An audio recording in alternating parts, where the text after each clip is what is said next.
elevator speech. Good morning, everyone. Thank you so much for being with us here at the Levin College of Urban Affairs. My name is Joanna Ganning. I'm an associate professor of urban planning and economic development here in the college and the program director for the Master of Urban Planning and Development program. It is my great pleasure to get to moderate this stellar panel this morning.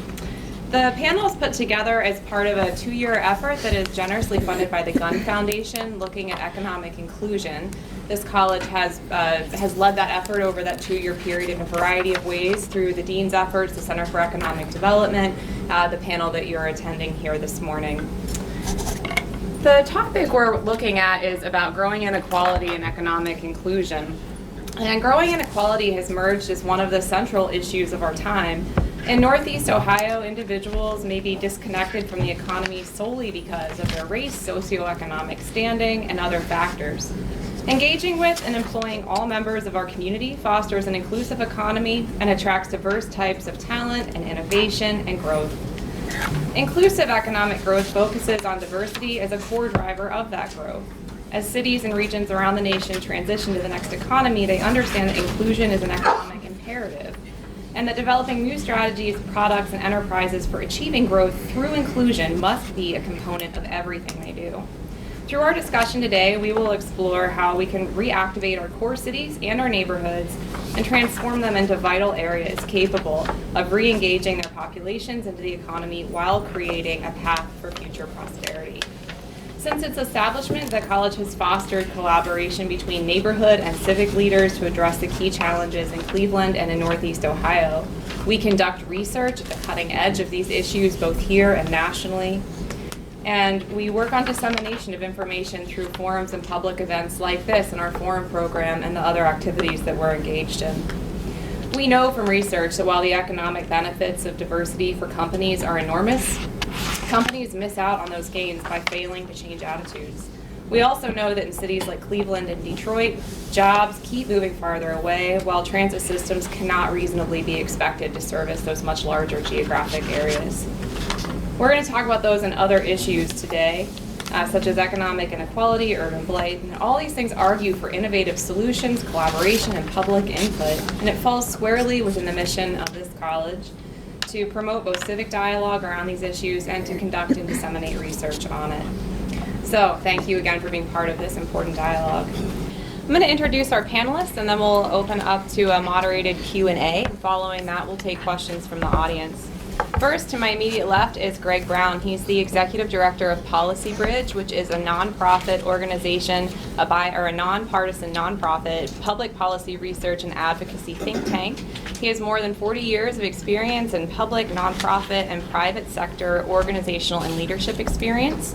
He is the 2008 recipient of the Levin College Distinguished Alumni Award and a 2006 alum of Leadership Cleveland.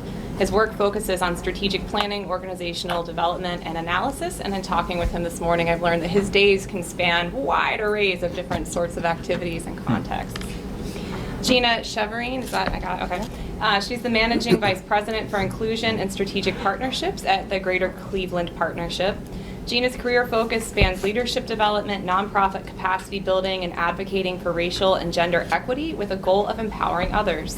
She holds a master's in organizational development from Case Western Reserve and she serves on a number of boards and is an alum also of Leadership Cleveland. She previously worked as a social worker and is a licensed social worker, I learned, and acted as chief program officer at the YWCA. Bradford, another of our alums, Bradford Davey, Director of Regional Engagement at the Fund for Our Economic Future. His work focuses on engaging stakeholders from the neighborhood to regional levels to align economic strategies to meet community needs while driving a persistent focus on systemic racial inclusion.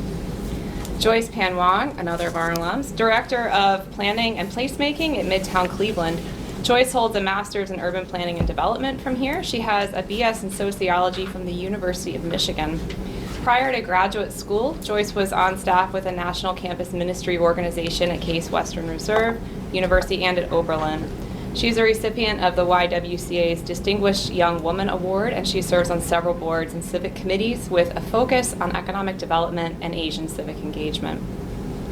Michael Jeans, who I can't quite see, but I know he's down there. Good morning. Here I am. He's the president and CEO of Growth Opportunity Partners. Growth Opportunity Partners is a small business coaching and lending community financial institution providing capital and management consulting services to support the growth of companies. Prior to his work at Growth Opportunity Partners, Michael comes from the financial services industry. He serves on various boards and holds a bachelor's degree in business administration from Ashland University and several licenses with the SEC.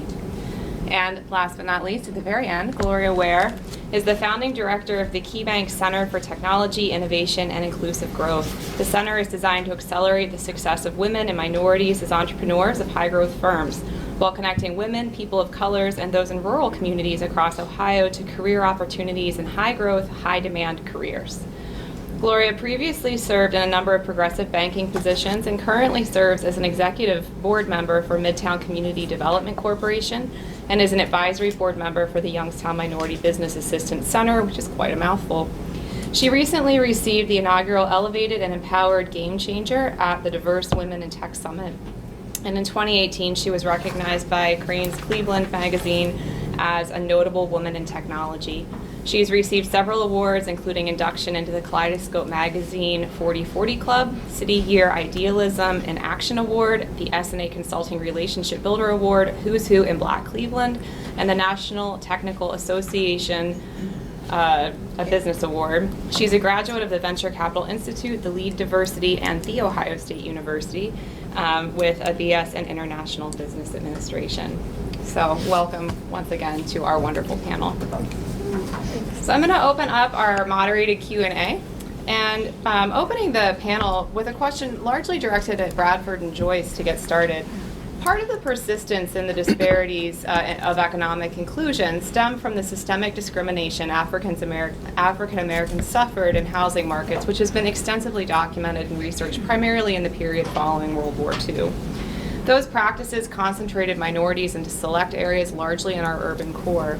And then layering on top of that, Cleveland, which is not unique in this, has also engaged in decades of suburban sprawl while not adding net new people to our metropolitan area.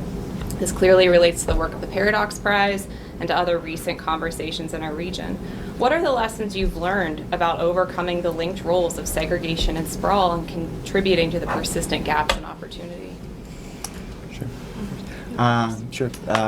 So thanks for having me, everyone. I'll level set quickly and let you know a little bit about the Paradox Prize as it informs my answer here. So the Fund for Economic Futures, 36 funding institutions that collaborate and pool resources to grant, make, and convene across an 18-county region. The Paradox Prize is a $1 million grant prize in which we've asked residents, business owners, entrepreneurs, institutions to come up with a 300-word pitch on a way to overcome the paradox of no car, no job, no job, no car. Over the course of 4 pitch competitions, we select the best proposals and then fund them to try to create systemic change around this paradox. We understand this paradox exists because, as Mr. Beckford from the Cleveland Foundation puts, if Cleveland was this bottle of water, we'd be about this full, right? We just simply have a system that was built for more people than we have. And so how do we overcome that? We hope to turf up some of those answers.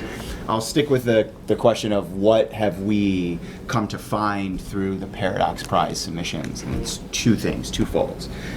First is that, quite simply, regional transit organizations don't have the money to experiment. For as much as we push on them to do better, to optimize service, to optimize routes, to try new things, the truth is there are not discretionary dollars available to truly experiment in the way that our residents and our communities need. And so that gap needs to be filled in one way or another.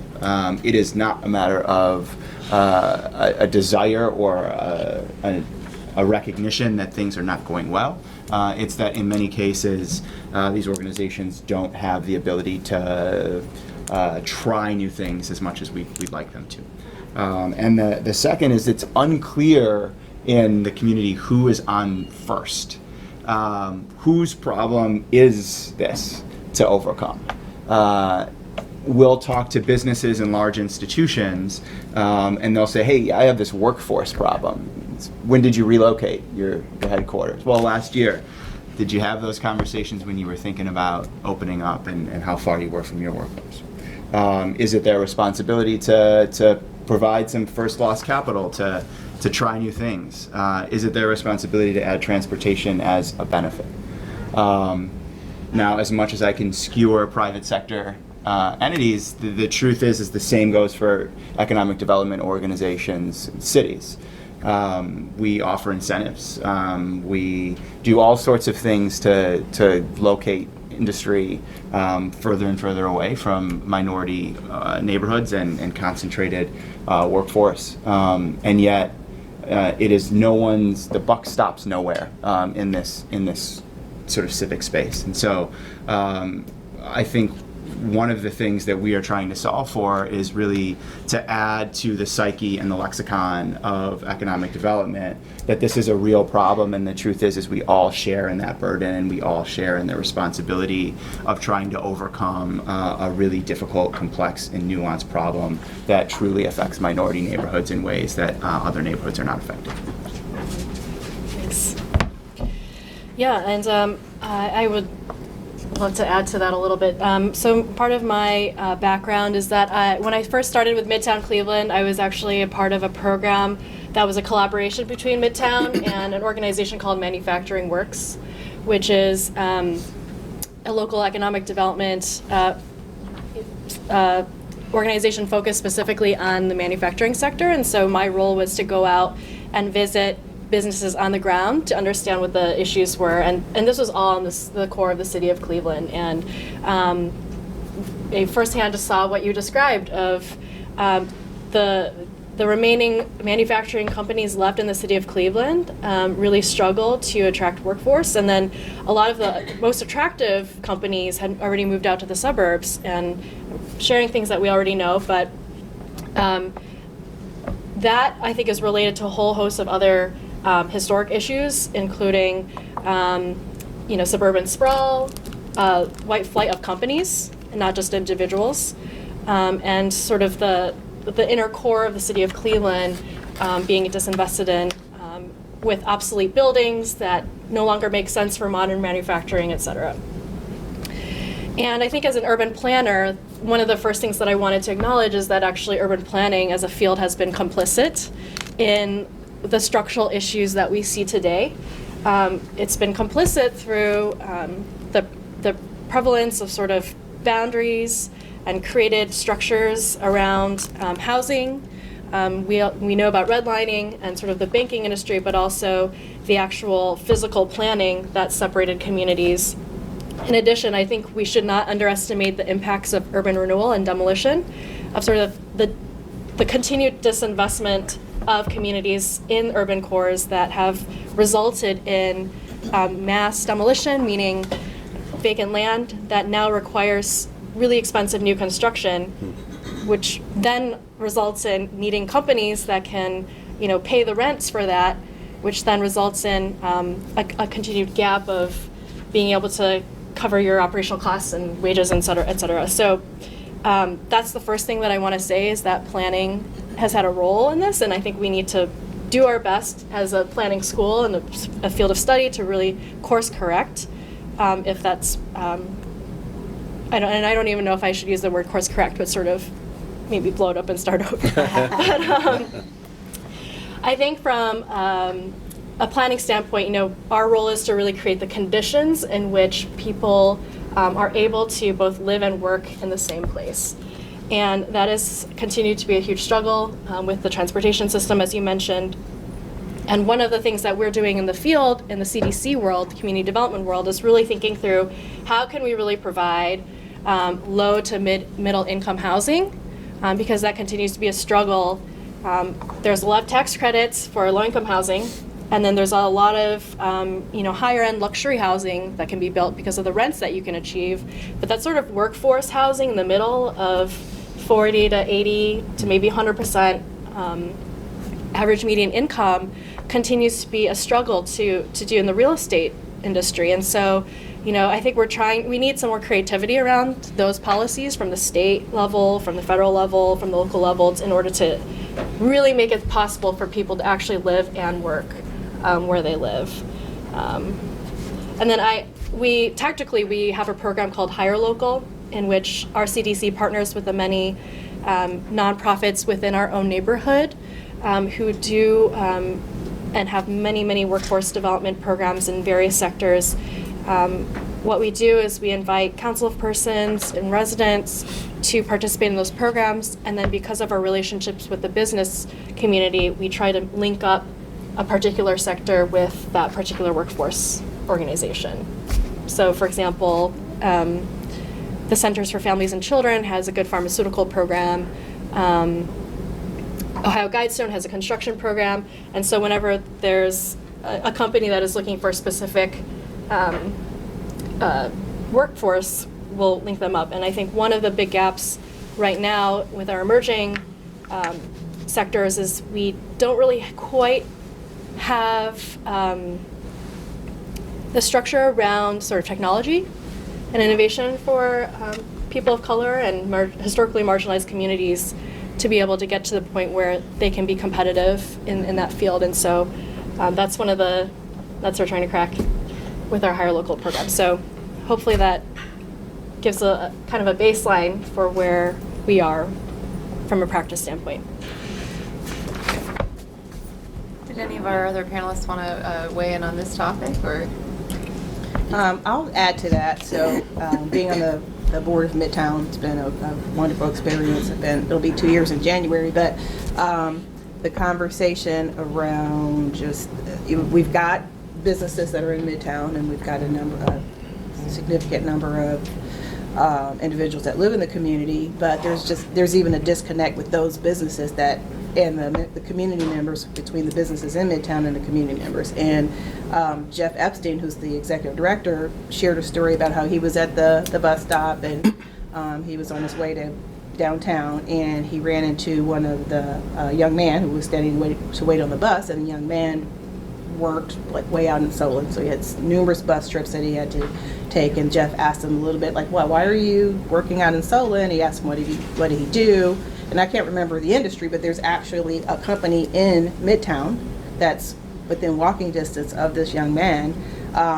that was looking for help and looking for talent in that issue. So even when you have these issues with spatial issues, in terms of physical spatial issues are not a challenge, there's these social network and social capital issues. There's still barriers that exist between these companies and these employers, and particularly communities of color. So that was, one of the many driving forces for our Hire Local. But I thought it really illustrated the point of there's other issues at play, above and beyond just the spatial disconnect. Mm-hmm. Gloria, that's a wonderful segue to our next question, which is back to you and also to Gina and Michael primarily, and anyone obviously who wants to weigh in. But a large body of literature and data show the benefits of diversity and inclusion in the workforce. And as one of the panelists put it on a pre-panel call we had, if a company could buy a machine, if you could actually purchase a machine that would deliver the benefits that are possible through a diverse workforce, every company would be lined up to buy that machine. But when it requires a change in attitude, instead to hire a different workforce to gain those benefits, it doesn't happen as often as it would if this were some commodity you could purchase to produce, a machine you could purchase to increase productivity. Making that leap requires a change in perspective and attitudes. And I was hoping that you guys could speak to that. What are those changes in attitudes? Can we drill down on that point? I'll piggyback on the transportation as it relates to business owners and changing attitudes. I have a story. When I first started at GCP almost 5 years ago, I talked to head of HR for a mid-sized company, and she came in, she said, we really want to start digging into our diversity and inclusion efforts, and it's always great when we're approached and we don't have to go out and push it, like you're saying, they're coming and lining up to buy, right? And so we started talking, and what was the impetus? Well, they had just expanded their warehouse, and it was not on a bus line. And now they were having challenges with some of their workers not getting to work. And so this ties in obviously to the first question. And as we talked through it, and obviously lots of conversations since then, and the changing mindset, it wasn't necessarily that was even an intentional decision. That doesn't make it a good decision necessarily, but it wasn't intentional. It wasn't like, we're going to move away so that all of our employees can't get to work anymore. It was, we hadn't thought through the implications of what that would be. And so I think, Joyce, your point about what is the role of the businesses, what is the role of the economic development institutions, having those conversations even before, right? Because it's a bit of an education on both sides.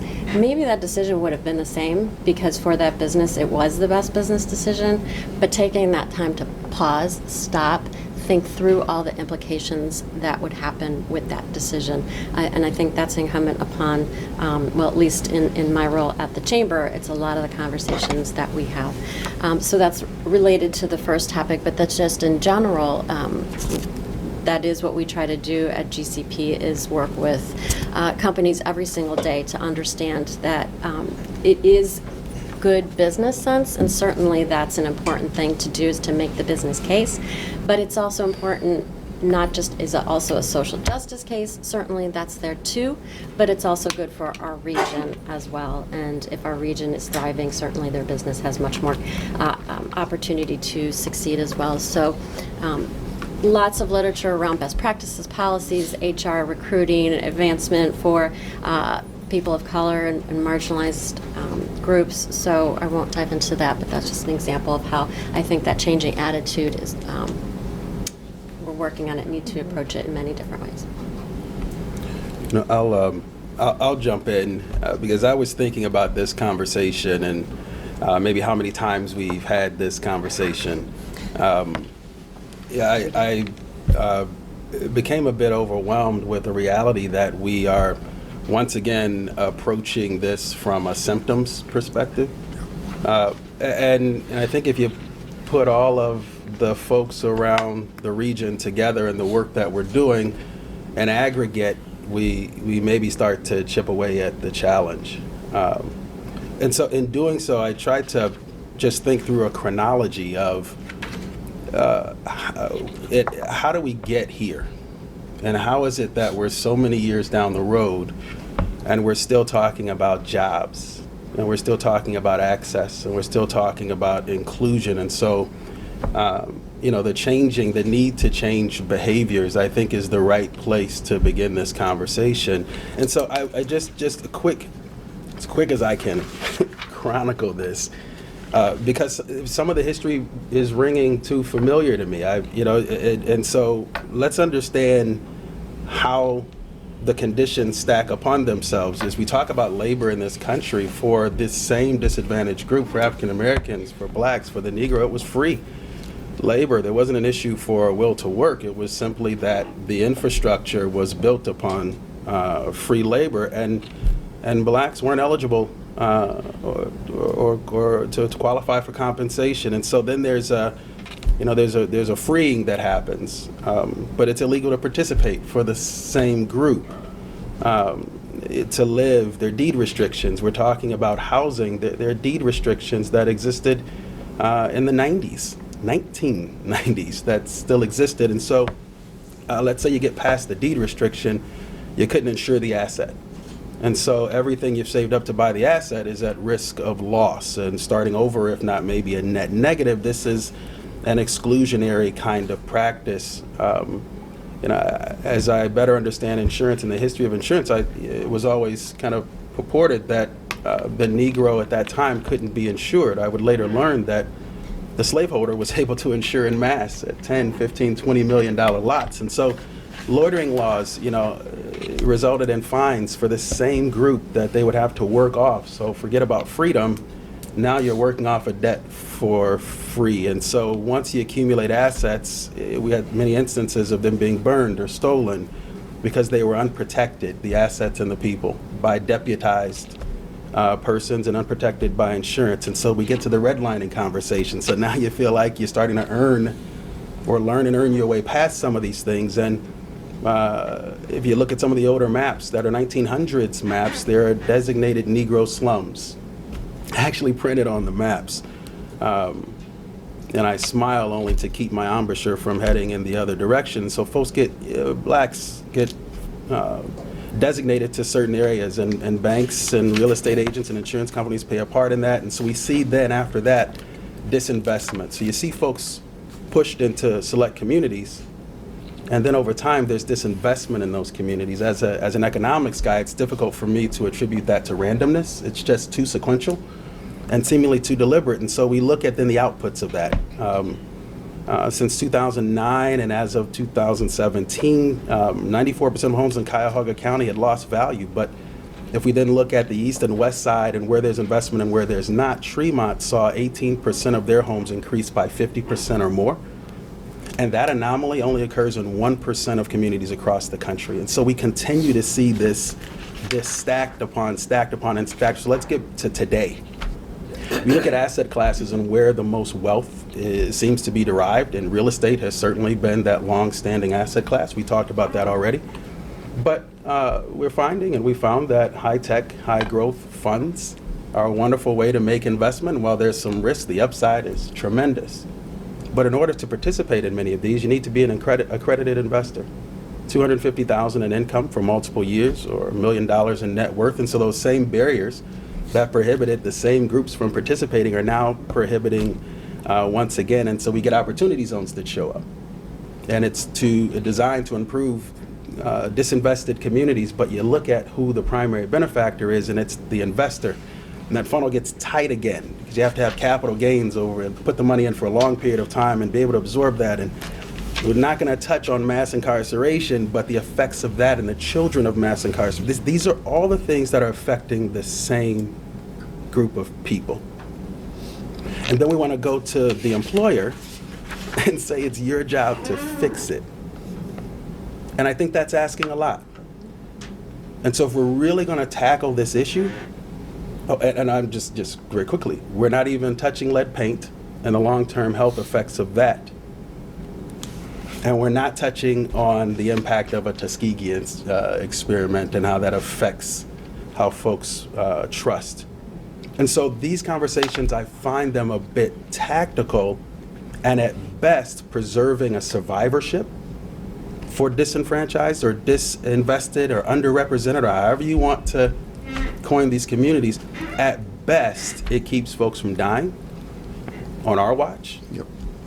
But we're not really creating an environment where we're putting the accountability where it is.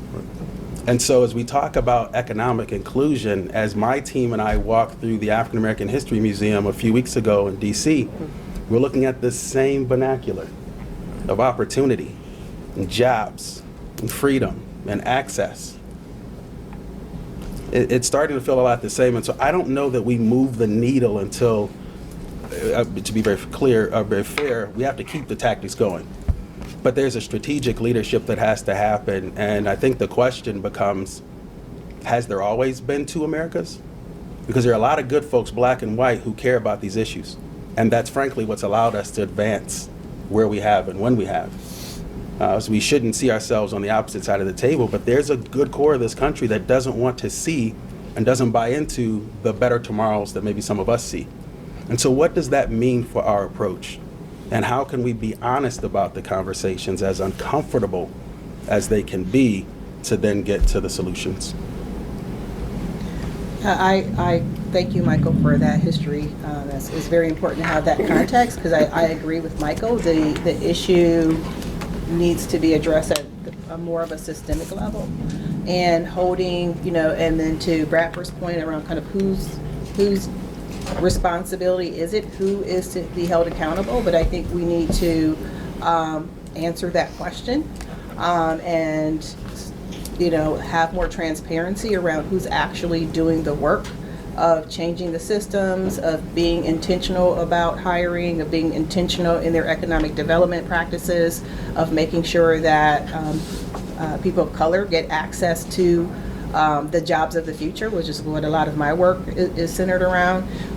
And I had the benefit of attending an Annie E. Casey convening, and there was a gentleman there from the University of Massachusetts Center of Employment, and he talked about how it was really through the political pressure kind of in the period of 1959 and 1963 where we started to actually see change. And without that political pressure, without the visibility, without continued not conversations about the need to make change, but who's making change and who isn't, you're not going to see any action. And it is frustrating for me, having been in kind of the economic development field for 9 years now, but even as a banker, and continuing to hear these conversations. So I think we're going into a new decade, and I think the buck has to stop like in 2020, and we need to start talking about who's responsible, what are our goals, how do we get there, and what are going to be our measurements for accountability, and then how do we also engage, because a lot of these our conversations that are happening, we kind of all know these things, but how do we engage the people that we're trying to benefit? Because too often they're left out of the conversation. And how do we engage them in the opportunity to create wealth through real estate? So, and how do we engage them to understand what do they feel that their communities need, and what's the best way to get there? And through our work at Midtown, that's one of the things that we're doing, is just kind of acknowledging Midtown's role.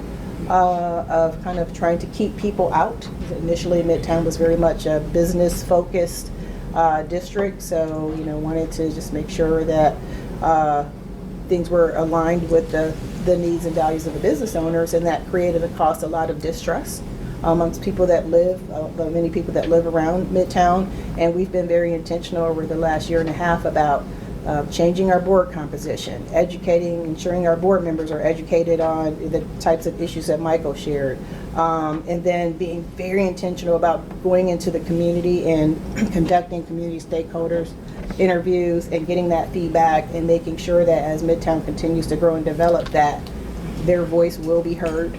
And then as we're thinking about jobs, we're not just thinking about jobs, people getting jobs in the restaurant that might be opening down the street, but also these people are going to be well positioned to start their own tech company, 5-10 years down the road. So Joyce can speak more to some of those things. Yeah, and many of you are aware of the racial equity and inclusion movement that Evelyn Burnett and Mordecai started. And this year of awareness that has continued on and on. And part of our response to that as an organization, knowing that we sit in this CDC realm of practice, we can't necessarily control maybe the banking industry or these other structural elements that are all networked together. But I think one of our key takeaways from the REI process was that we had to go and take a really hard look and be introspective about our own organization and the ways that we had been complicit in perpetuating racial inequity just by functioning at a default level. And I think that's the thing, is like, if we just kind of continue at default, everything's going to continue the same, and in fact inequity is going to widen, specifically for African American communities. And so when we were thinking about what we wanted to do, we're like, we should not create a whole new program, or we shouldn't create a project out of REI, but in fact it's really important to actually look within your own systems and policies and practices and processes to really pick out what are the areas that we need to disrupt within our own practices, and the questions that we need to ask the industries around us in order to actually get somewhere. Because I think without acknowledging these roots that date back 400 years, and then how that has played out within our own organization, it's really hard to just move forward. And Evelyn and I have been having these conversations about how in the United States we've never had a truth and reconciliation process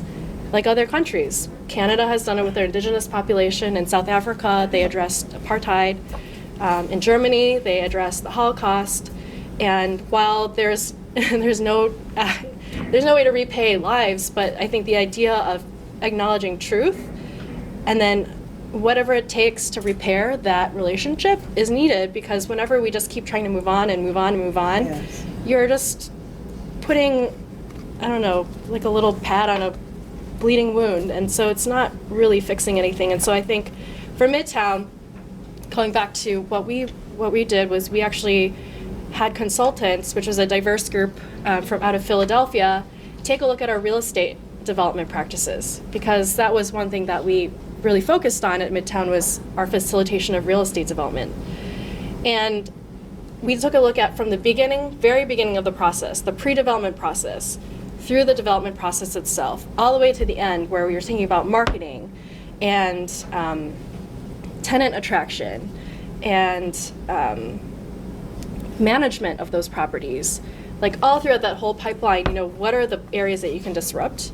And I think if we all started to do that within our own industries, we might be able to poke at some questions. Because I think we need to kind of uncover and go beyond the symptoms, as you mentioned. Joanna, at Policy Bridge, we have been thinking about these issues since our inception, and it's really interesting to hear the discussion, because I think the discussion has evolved to a point that I was talking about yesterday on the phone call, which is, as Michael so adequately did with his kind of reference to the history of black people in America and starting out with slavery.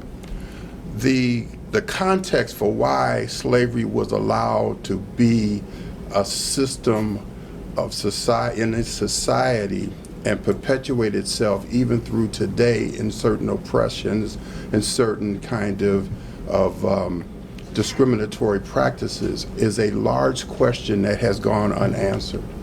We try to address the symptoms of that without understanding why we behave or what is our motivation behind it. And if you don't address the central philosophy around why something occurs, then you'll never be able to resolve the problem itself. You'll continue to put Band-Aids on gunshot wounds, trying to deal with what you see as opposed to getting ahead of where you need to be. So from my perspective, I think in Policy Bridge 2017, we put together a report called The Dream Deferred. And The Dream Deferred really did look at not only disparities, but inequities in income, wealth, home ownership, education, a couple other areas, health. And what tended to be the general thesis that ran throughout that whole process was that for some reason, blacks were treated in a way that they were not perceived as human beings deserving of the same rights and the same access as white people. In fact, the whole construct of white is an artificial construct that only exists in this society or in the European society. So we have to go back to the beginning. Why did that construct evolve?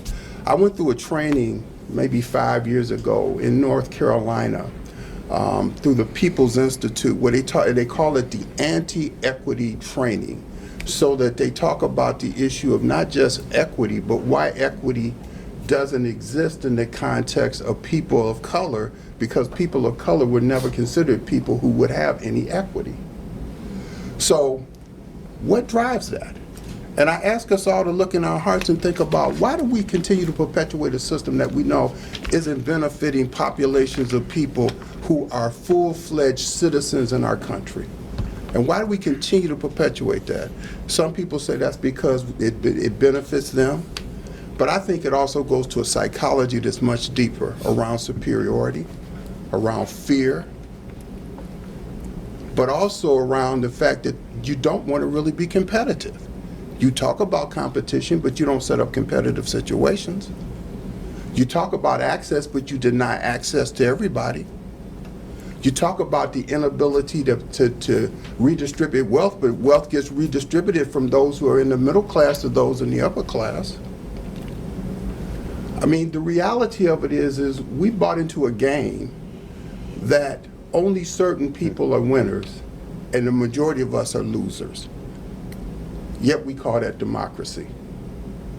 And what I say is, that's not the democracy I learned in institutions like this, and it's not the democracy I want to be a part of. So I think we have to challenge not just systems and structures and policies and practices, But I think we have to start to challenge people to look into themselves and see, why are you behaving in ways implicitly that deny me what you want for yourself? I knew you were going to go there, and I'm so glad. 'Cause Yeah. Greg and I have had these conversations too. It's a head and a heart. And when you start talking in really any circles, but the business community, about you have to look in yourselves and why are you doing this and be introspective, that's not typically what people want to do. Right. And you do need to change systems, but the systems will only change if the people think differently about it, and that's a change within. So it is at all four systems levels that the interventions need to happen. They need to happen within, they need to happen interpersonally, they need to happen within your organization, there's certainly, and then there is the larger systems, policies and practices that need to change, but that only happens, I believe, inside out.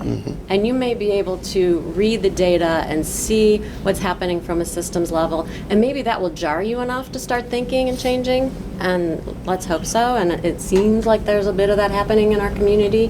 When people see the data, they may be jarred enough to say, oh, wait a minute, wait, what?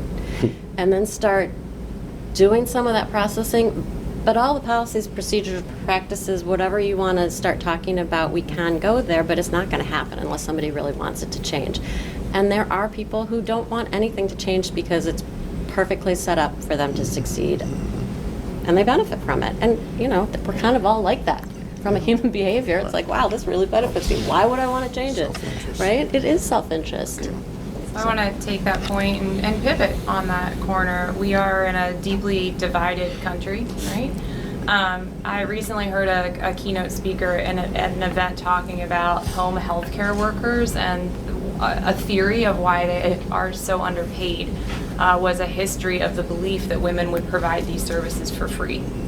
And that seems to relate to the conversation we're having here.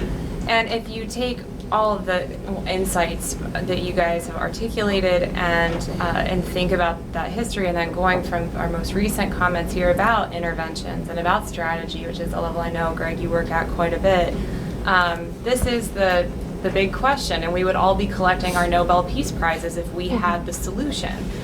But from being on the ground and working in this space, what have you seen that works in terms of strategy and intervention? For me, I think it has been two things. I think, number one, it is the continued ability to put data points in front of people that are factual and irrefutable.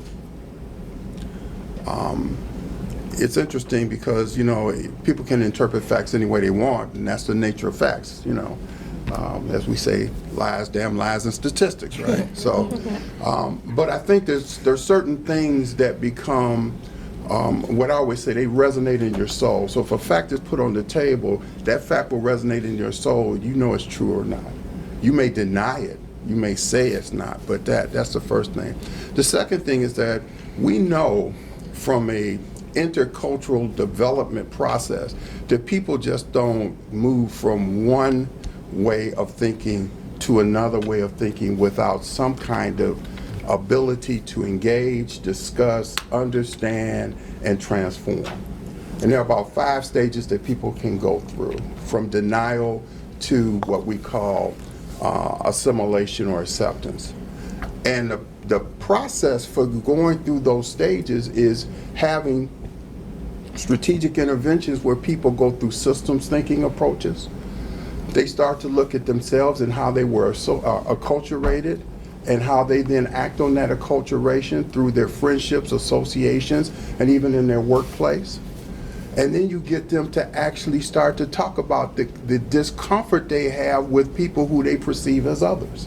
But you do it in a very small room like this, and you do it in small groups, so that folks have an opportunity to feel as comfortable as they can while being uncomfortable.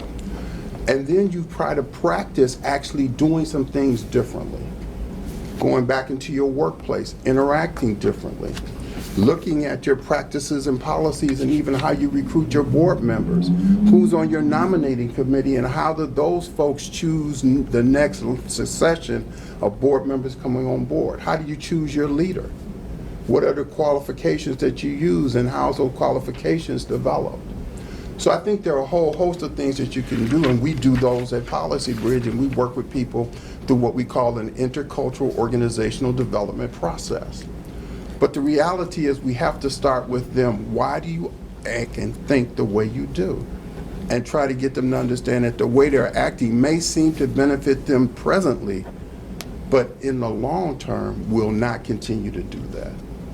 And so we do that with data, and then we do that with interplay, and we do that with peer-to-peer relationships, and we do that with also bringing in speakers and trying to actually get people to confront some of their not only explicit biases, but their implicit biases, because people don't know that they have implicit biases by the very nature that they're not acting on them consciously, they're subconscious, but they act out those implicit biases more so than they do the explicit biases. So we've got to get into psychology of people. You know, for us at Growth Ops, we're probably more known for getting access to small business owners and focusing on low and moderate income communities. I'd say that's one thing that we do.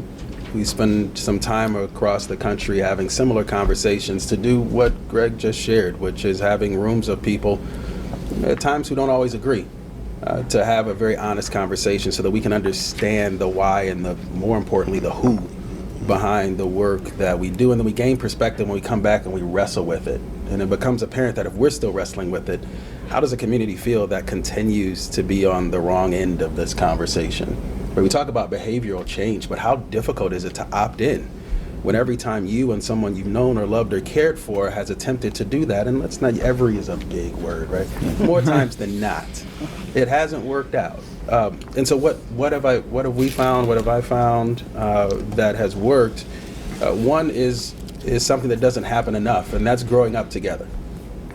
One of the reasons why the rhetoric and the division gets some foothold and takes root is because someone can deliver an illustration or descriptive about a person or a group of people, and if you don't have enough time in with that group of people, you start to buy into the messaging, the rhetoric. But what I found is that when folks have grown up together, they've got enough time in and body of experience to say, I hear what you're saying, but that wasn't my experience. And they're not giving those examples in a de minimis capacity. They can cite their friends. They can think about the community where they grew up. And so what's being delivered as a norm about people is more difficult for that person or those persons to take on and accept. So it's one thing that I've seen that works really well. It's probably one of the things that's resisted the most. I think as we continue to drill down and the questions that we're asking and the questions that need to be asked, among them is, at what point do we have a level of comfort with people who don't look like us or who don't live like us or who don't do whatever it is that they do like us living next door, or being there when we're not there and our wives or our spouses are. There's a real fear that's driving some of these behaviors. I think the other thing that could work well here and does work well in practice is when we get away from simply finding comfort in the things that we have in common. And I get the delivery of that. We're all the same. We're not that different. We all bleed red. I get it. The blanket feels good. Right?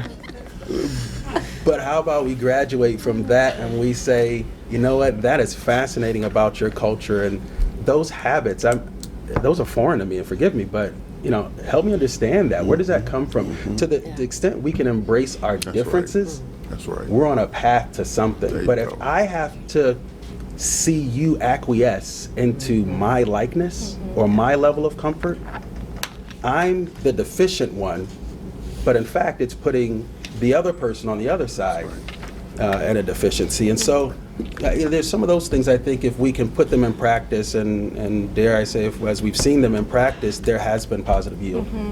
Yeah, that's... Go ahead, Joyce. Well, I was just going to piggyback on that and say, I think that's kind of the way dominant norms work, and let's just call it white supremacy, is there's a judgment on what's the right way and the wrong way. It's not just simply different, like you said. And so I think that trickles down into the way that, workforce plays out, right? So that is not a good worker for XYZ reasons, when it may be sort of an aspect of cultural difference or misunderstanding. And so then there's a judgment that says, okay, well then this group of people is not the type of workforce that we're looking for, so we're kind of drilling down. So I think there's tons of resources out there about cultural competency, but that mindset needs to shift where it's not about the judgment, but it's about understanding difference. And I would just like to add from a resource perspective, I want to give a shout out to some local entrepreneurs. There are several entrepreneurs locally that do this work around the issues of helping your organizations, individuals with these organizations that touch and impact these systems, but also work with employers to help them to understand, first of all, that the workforce is getting ready to change dramatically. And if you want to, be successful, be able to fulfill contracts, you're going to have to make this move, and it's going to be more competitive. So you've got to kind of do the internal work. You've got to do the internal work with yourself as a leader, but also, help your team to understand how are they showing up, and what do other cultures, how are other cultures showing up? There is more than one culture. There is more than one right way to do things. And so at Jumpstart, we had a young lady by the name of Marcia Moreno, who started a new business called Amor, and her focus is on educating employers. And I think she has a partnership with Cleveland State University on the fact that the Latinx community is growing tremendously and will represent a significant part of our workforce, and understanding all of the various cultures within the various Latinx communities that exist, and how those cultures in many ways are different than kind of westernized cultures, and how you, as an employer, if you want to be competitive and have a solid and retain a solid workforce, you're going to need to understand that and change all of your practices, and the people that you work with, your team, needs to also understand that.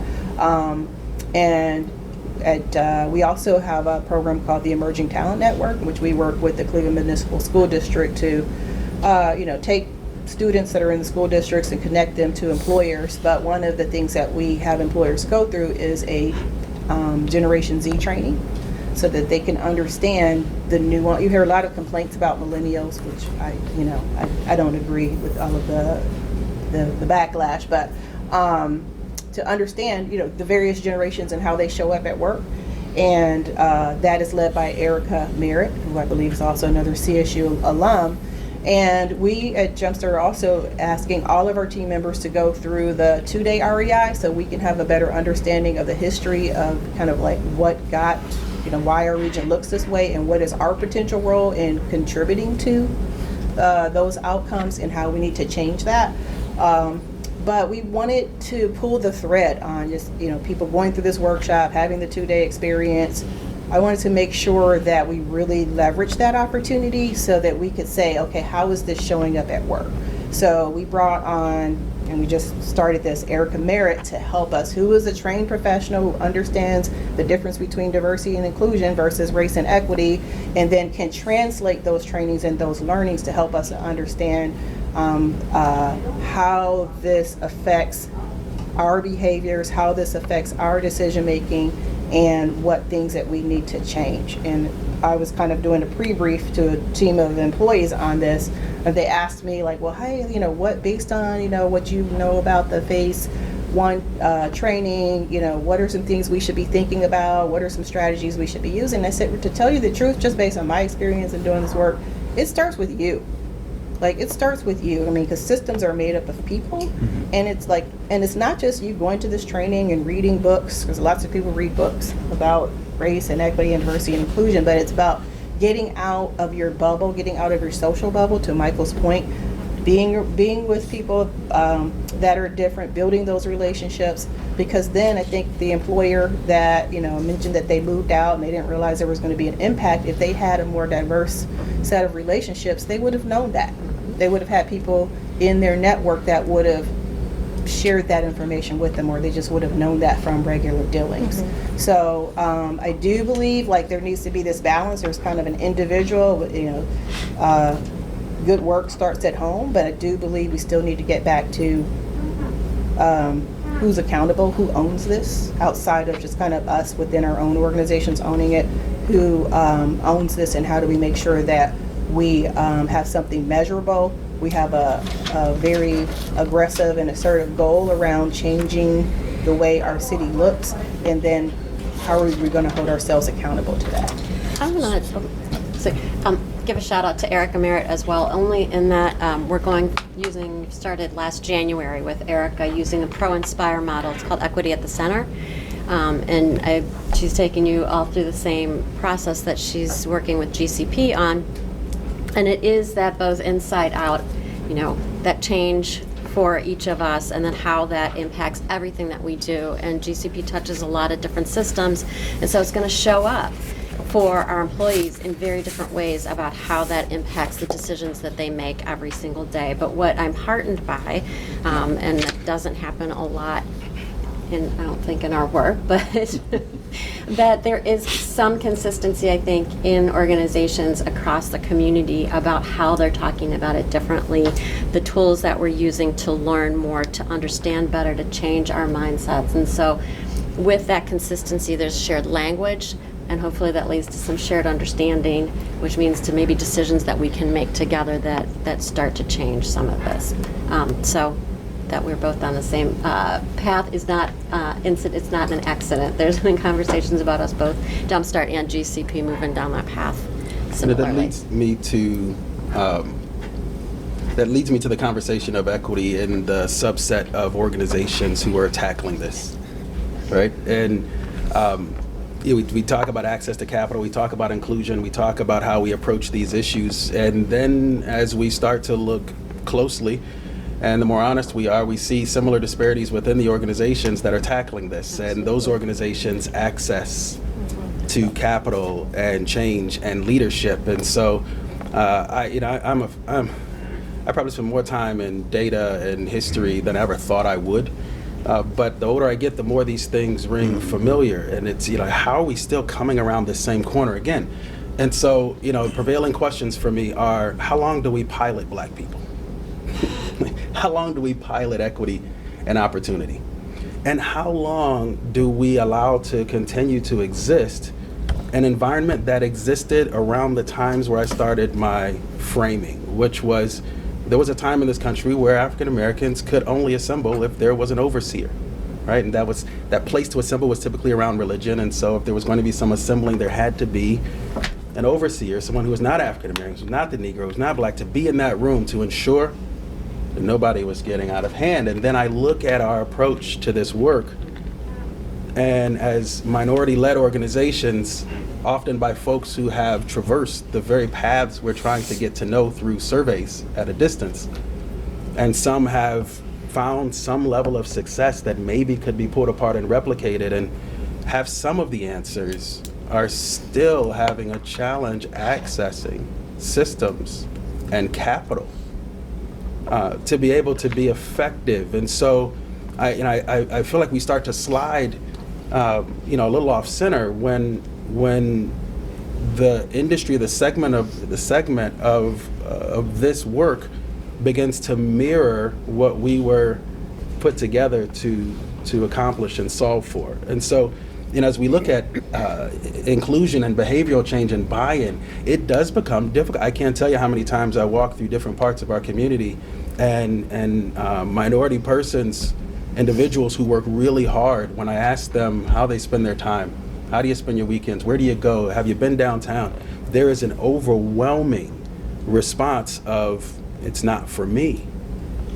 And I get that more and more, because even the organizations that may look like these folks I'm talking to, may look like me, we have to go through an overseer for there to be a level of comfort to get any meaningful level of capital.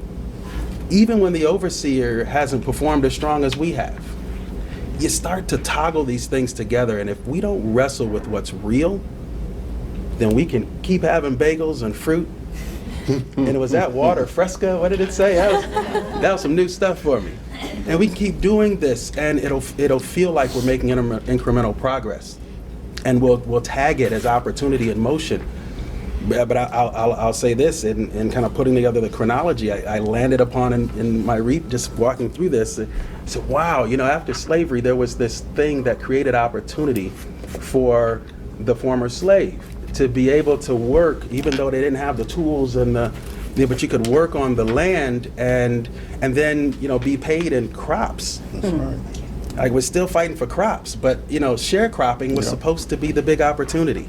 And let's be fair, there were some small white farmers who had to deal with participate in that same system. This was not only blacks, but sharecropping was supposed to be the big opportunity, only to result in, I think it was a distraction, frankly, only to result in those formerly enslaved having to pay to the landowner their uniform or the clothes, or to pay for the tools, or to pay for the supplies. And so they're often indebted, and being indebted, not having access, once again, the court would find that they had to work it off. And so what looked like an opportunity was the alternative. So I think we have to, look, you folks are smarter than me.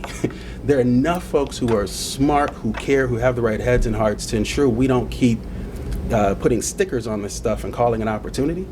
There are opportunities here, but let's be honest about what those opportunities are and how we're positioning folks. And so if we're dealing with economic inclusion, if we're dealing with equity and inclusion, it has to start at an earlier age.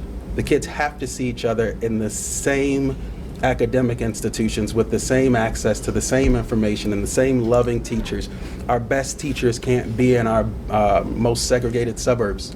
Our strongest teachers can't be in the honors and AP classes only. There's beginnings of disparity in points of view and experiences, and of course in academics. And as you keep compounding that, we get to the workforce and we're trying to solve for so much through the employer. If we keep putting that stress, that pressure on the company, there's no way for us to perform. There's no way for the company to perform. It's not designed to do all of that. There are roles and responsibilities. We hold a very consistent flag on meaningful wage jobs. We're not fans of supporting scenarios that continue to increase supply for low wages. So I want to be clear there. But that burden shouldn't be all on the business owner. And the last thing on this I want to say, well, now I'll give my friend some time to talk. I get really worked up on this.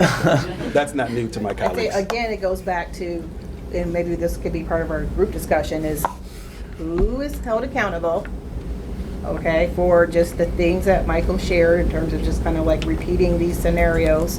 And then how do we all know that we're making progress? So where is the dashboard? Where's the benchmark? What are the goals?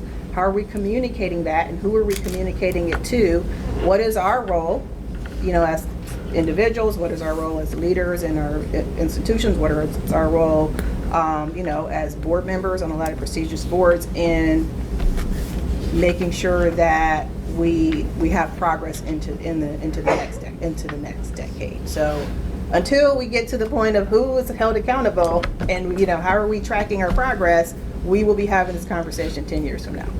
So for Ken, origin stories matter. We know that, and so I appreciate Michael's history of where this came from. But I think we would all also agree that we're playing chess on multiple boards here, right? And to be successful and to really benchmark those successes, we have to play on multiple boards. And so there are some interventions that we can take right now, and they cross sectors. And so point well taken that this entire burden cannot be levied against private sector entities and businesses. And so I've mapped out a few of these that I think cover all sectors, and I won't leave my own, the philanthropic sector, off the table because we have a part in this as well.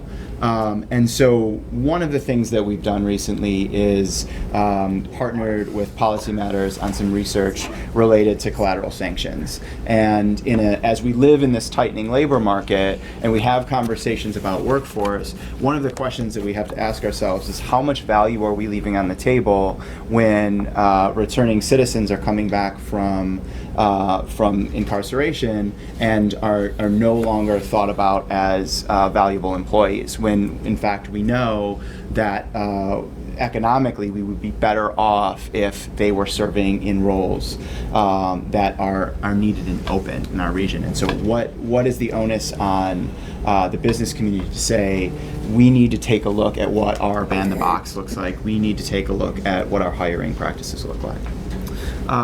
As it relates, Joyce's point about us being the urban school or planning, being complicit in this work, economic development organizations, truthfully, on the state level, are funded through transactions. It's how economic development site selection is done. And so if we are operating at a policy level that says any place, any job, any way, anyhow is good growth, then we will see the type of sprawl that we've seen and have to solve for a whole host of workforce issues down the road. And so how do we make interventions that say what are targeted site selections, what are targeted business retention and attraction efforts, and how do we think about incentivizing economic development organizations not on transactions but on positive outcomes for the communities that we're trying to grow. Third, I will take a look inward and ask philanthropy how we are thinking about our charitable giving and what it is we are tying our success to. Because Michael alluded to opportunity zones, and because it is one of the things that covers my place-based work, I've written a lot about this publicly. Opportunity zones incentives generally are for a very small class of folks. Capital gains, high net worth individuals.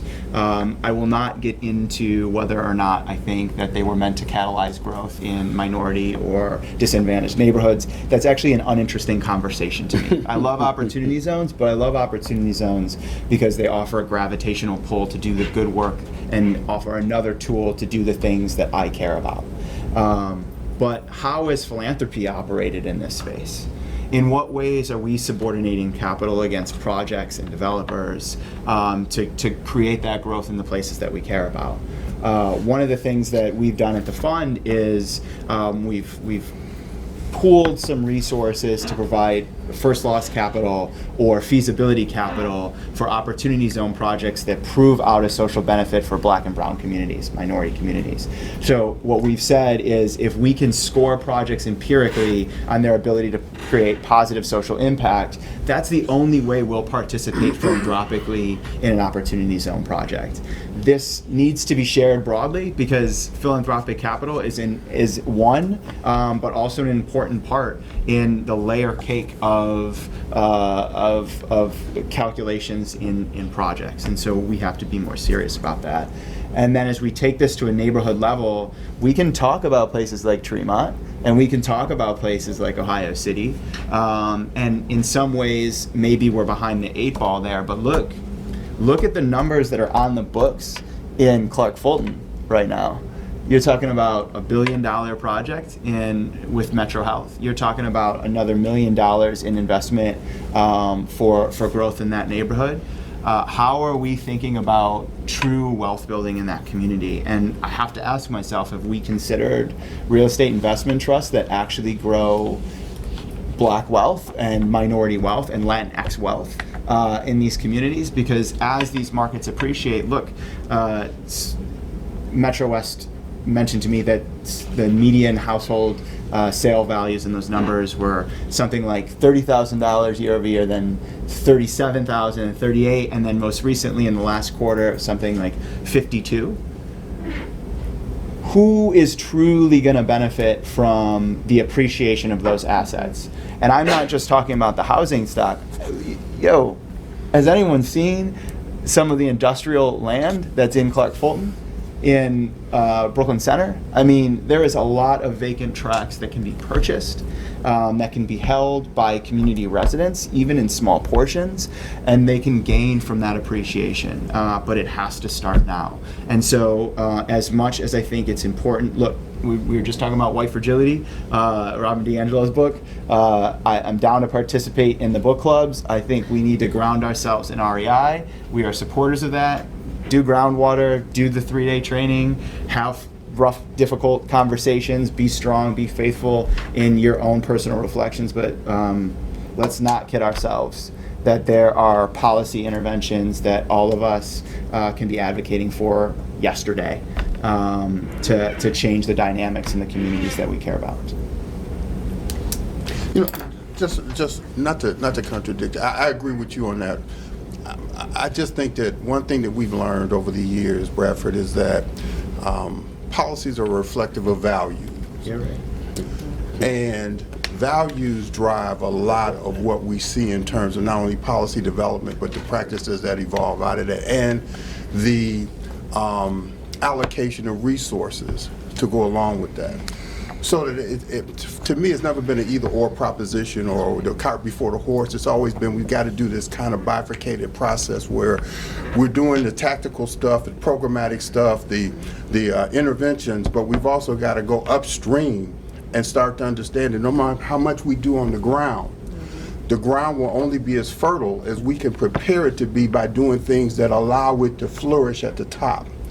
And for me, we spend so much time, I think, getting bogged down. Last year, we participated in the Stokes Legacy Project. And we were the leaders of the policy booklet that was put together. And we went back and looked 50 years at what Cleveland looked like in 5 different areas. And when we compared the data from 50 years ago to today, the change was nascent, okay? If that, in many cases, it was worse than it was then.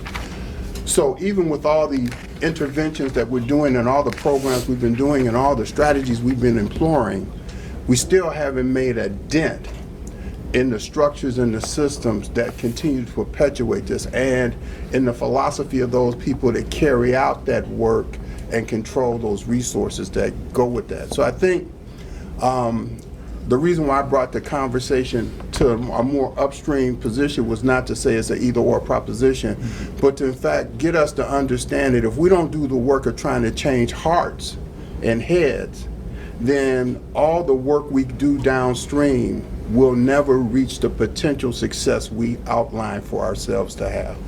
Okay. As a group, you've laid out a large number of strategies and ideas for how we can start to have this conversation and start to make progress on economic inclusion. You talked about holding small group training to move people from denial to assimilation of a new normal. You've talked about workforce training around generational issues. You've talked about getting clear on the difference between diversity and inclusion versus other conflated terms.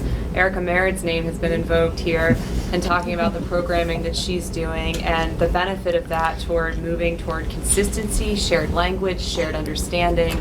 That is a tool for moving us forward.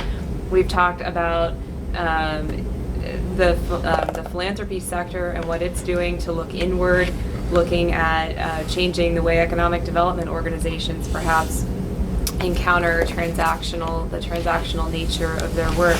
All these and others are tremendous strategies that we've outlined. But I want to take that and then pivot from primarily this point that Gina made about we have this idea of consistency, shared language, shared understanding. So if you start there as a pivot point and say, okay, so we have this, we have these ideas, we have these strategies. What is it in our region or in our ecosystem here from an organizational and programmatic perspective? Where are the gaps? What do we need to develop, or what do we need to lean on further in order to move those strategies forward, in order to implement them, to move the needle, as Greg pointed? We need to get this needle moved as we move to the future. So shifting from strategy to organization, to the infrastructure of doing the things. Where do we need to go in that regard? I think we need to have more people of color in decision-making roles in a lot of these organizations. I mean, these are people that and being mindful of the people of color that you choose to have in those roles, in terms of their perspectives and their experiences and their value and where their heart is.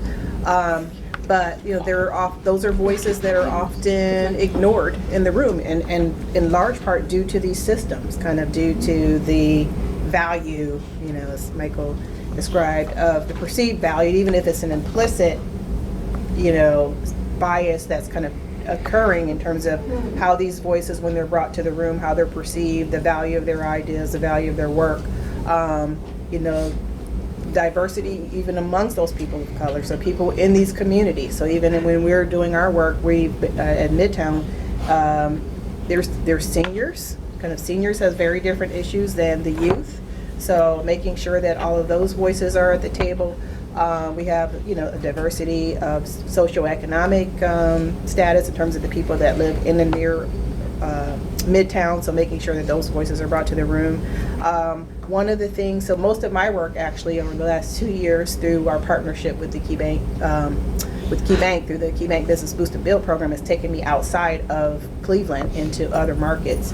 And I provide financial support and consulting services to collaboratives of organizations that are primarily led by people of color, because the work is affecting women and people of color, and I trust that these are people that have those experiences. These are typically people that have deep and huge trusted relationships in their communities.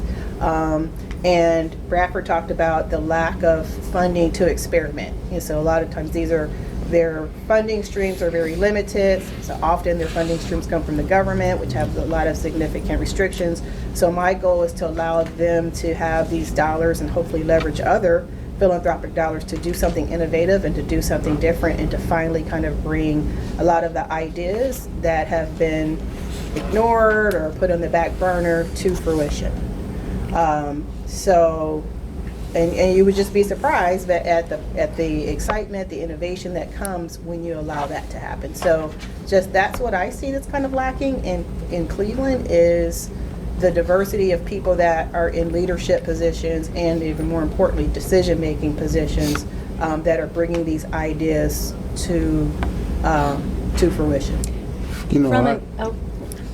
Ladies first. From an organizational standpoint, thank you. And as a community development corporation, one of the things that we have really tried to play with is, a lot of our industry has been very transactional, and we want to move towards transformational, which has been a theme that has come up a lot. And so, we were challenged to consider our community members and residents as experts. Like, they are the true experts in community development. That's right. And so, one of the stories that I like to tell a lot, and maybe some of you have heard this story a lot, but we were actually in a planning charrette, and one of the seniors from the Huff community spoke up and was saying,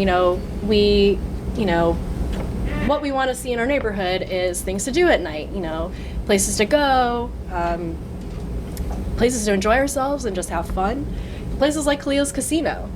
And for those of you who are familiar with Leo's Casino, this was like a famous Motown club that was in Midtown at 75th and Euclid, where there's now an Aldi's because of urban renewal and demolition. That and blight. And so what was really interesting was, I was like, what is Leo's? And she's like, you don't know what Leo's is? And so we sat down and had coffee, and then, out of this came this amazing, I don't want to call it project or program, but initiative where the residents were really taking the lead on saying, we lived in an era where there was Black economic empowerment on Euclid Avenue. That's all gone. This most recent generation hasn't even seen that. They don't know what Leo's Casino is. And so there are resources in the community. There's knowledge, there's financial resources even, business acumen. And so this group has been gathering as a planning committee to do some programming to gather the market and kind of get some music going and have fun. But ultimately, the main goal there is to seed entrepreneurship. So can we have a space, again, on Euclid Avenue that is run by a person of color that captures the vibe, captures the culture, and brings that sort of vibe to Euclid Avenue, which is now, Health Tech Corridor. And I think that was one thing that has really transformed us as an organization is that we took it really seriously. Like, we actually gave the residents a stipend for their time. Like, you are kind of an extension of our staff. Like, you are the ones bringing that knowledge to us. And we are co-creating this together as thought partners. Rather than like, you're like the data points, or we've studied you, or we're planning this for you. And so that's really changed us a lot. And there's actually been really interesting opportunities that have arisen because our executive director, all the way from that level down to our office assistant, we have been sort of thinking, okay, well, if they are like an ad hoc board committee to our organization, let us help back and make happen. And so there are some interesting opportunities that have arisen because of that to make it a reality. And it took intentionality. And of course, there are things that we can do and things we can't do. But I think what's interesting is that when we come back to it, if it's about community, the community's got to be involved and they have to be the expert, that they keep us accountable to what our goals are. And so I don't know how that can translate into sort of economic opportunity in businesses, but we're creative. Why is it that certain things need to be done the way they are, right? So, from our work at Policy Bridge, we actually use a method that incorporates collective impact, and but we also think about working with the board and staff of an organization as it relates to what Gloria was talking about, which is you can promote being more diverse and inclusive, but you have to make your environment welcoming for those new people coming in, and you have to work on your culture so the culture doesn't consume those people in a way that is off-putting or makes them feel ostracized. So we spend time actually looking at the organizational culture. We spend time talking with leaders and board members about what they think the organization should be doing in terms of attracting people and why they haven't been. And I want to talk about a short vignette that we use because I find this very illustrative in terms of even my own insights. And that is, we show this short, maybe 7-minute film, and what it starts out is, this is an organization of penguins, and they have a corporation called the Penguin Ice Company.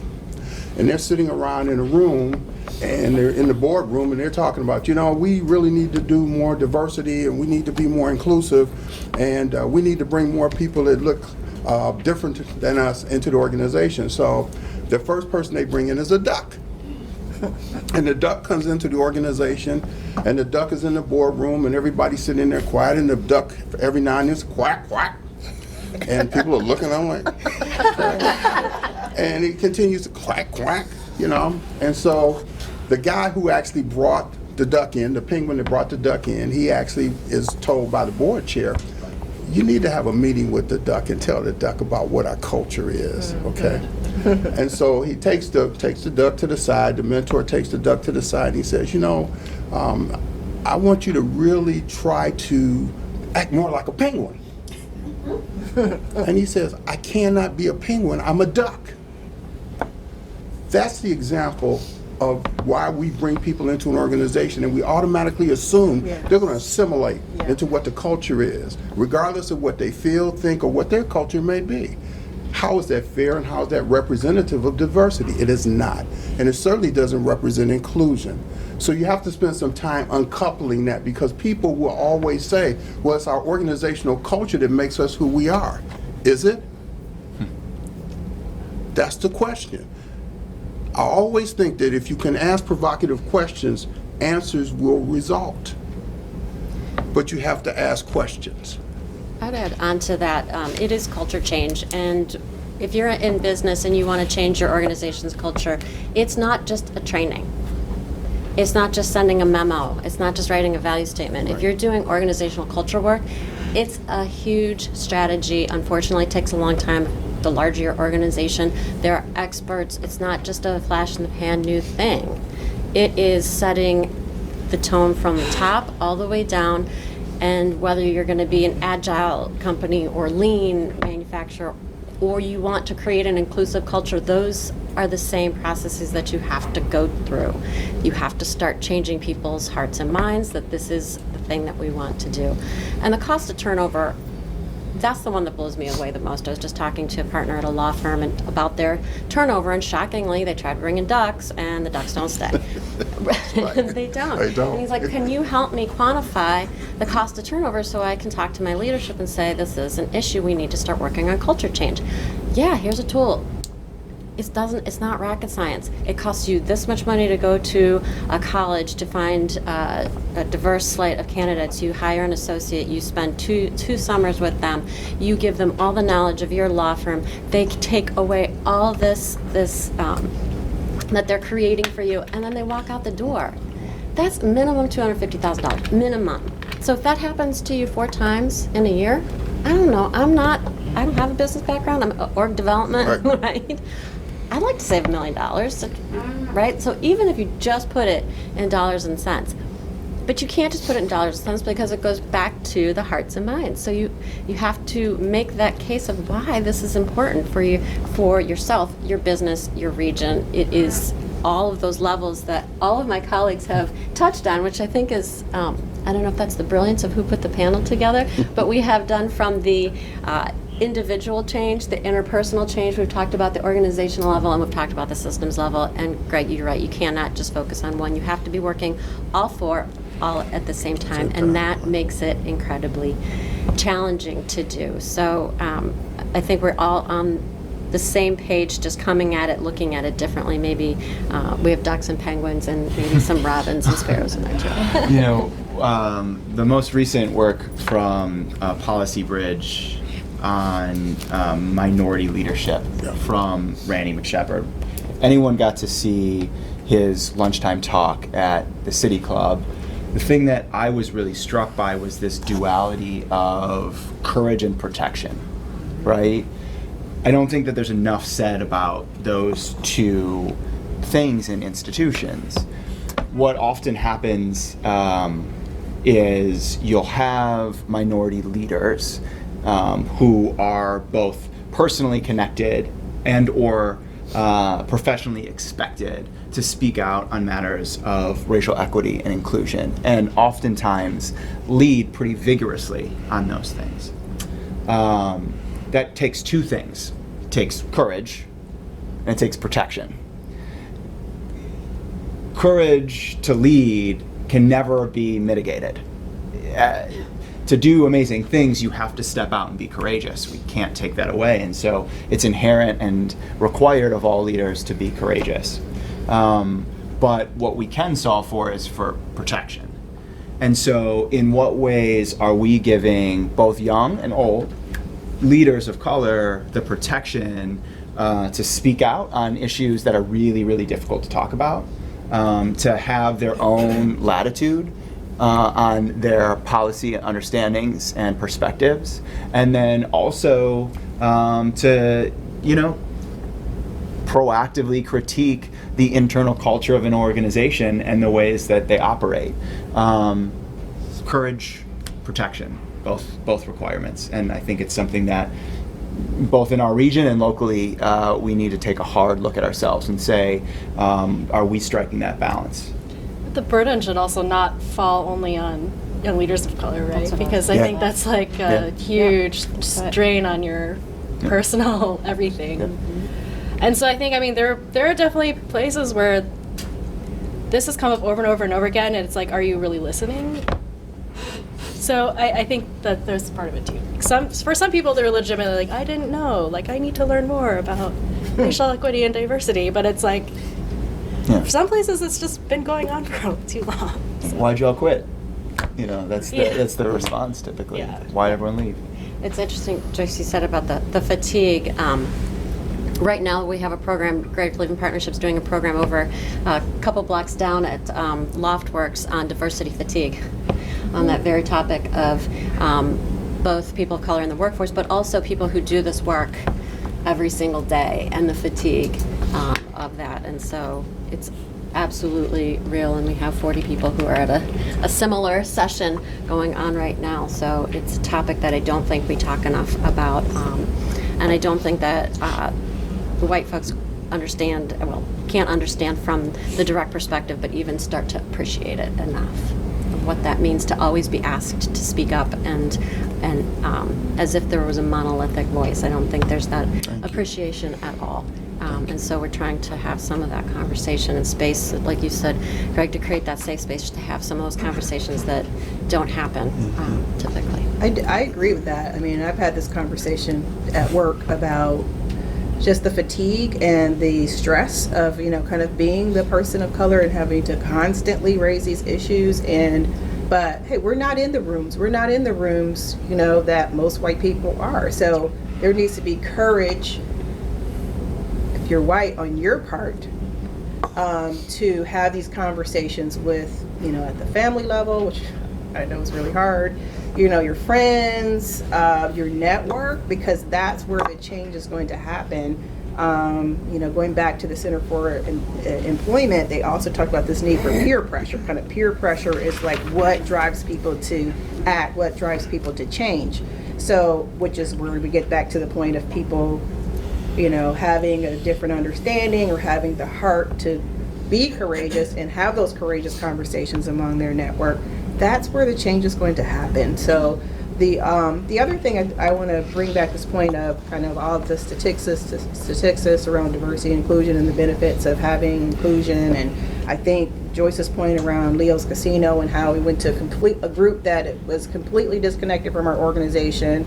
No one would have thought, okay, seniors, and they've developed this Leo's Casino, and it's been very beneficial for our organization. So this is where the innovation piece comes from.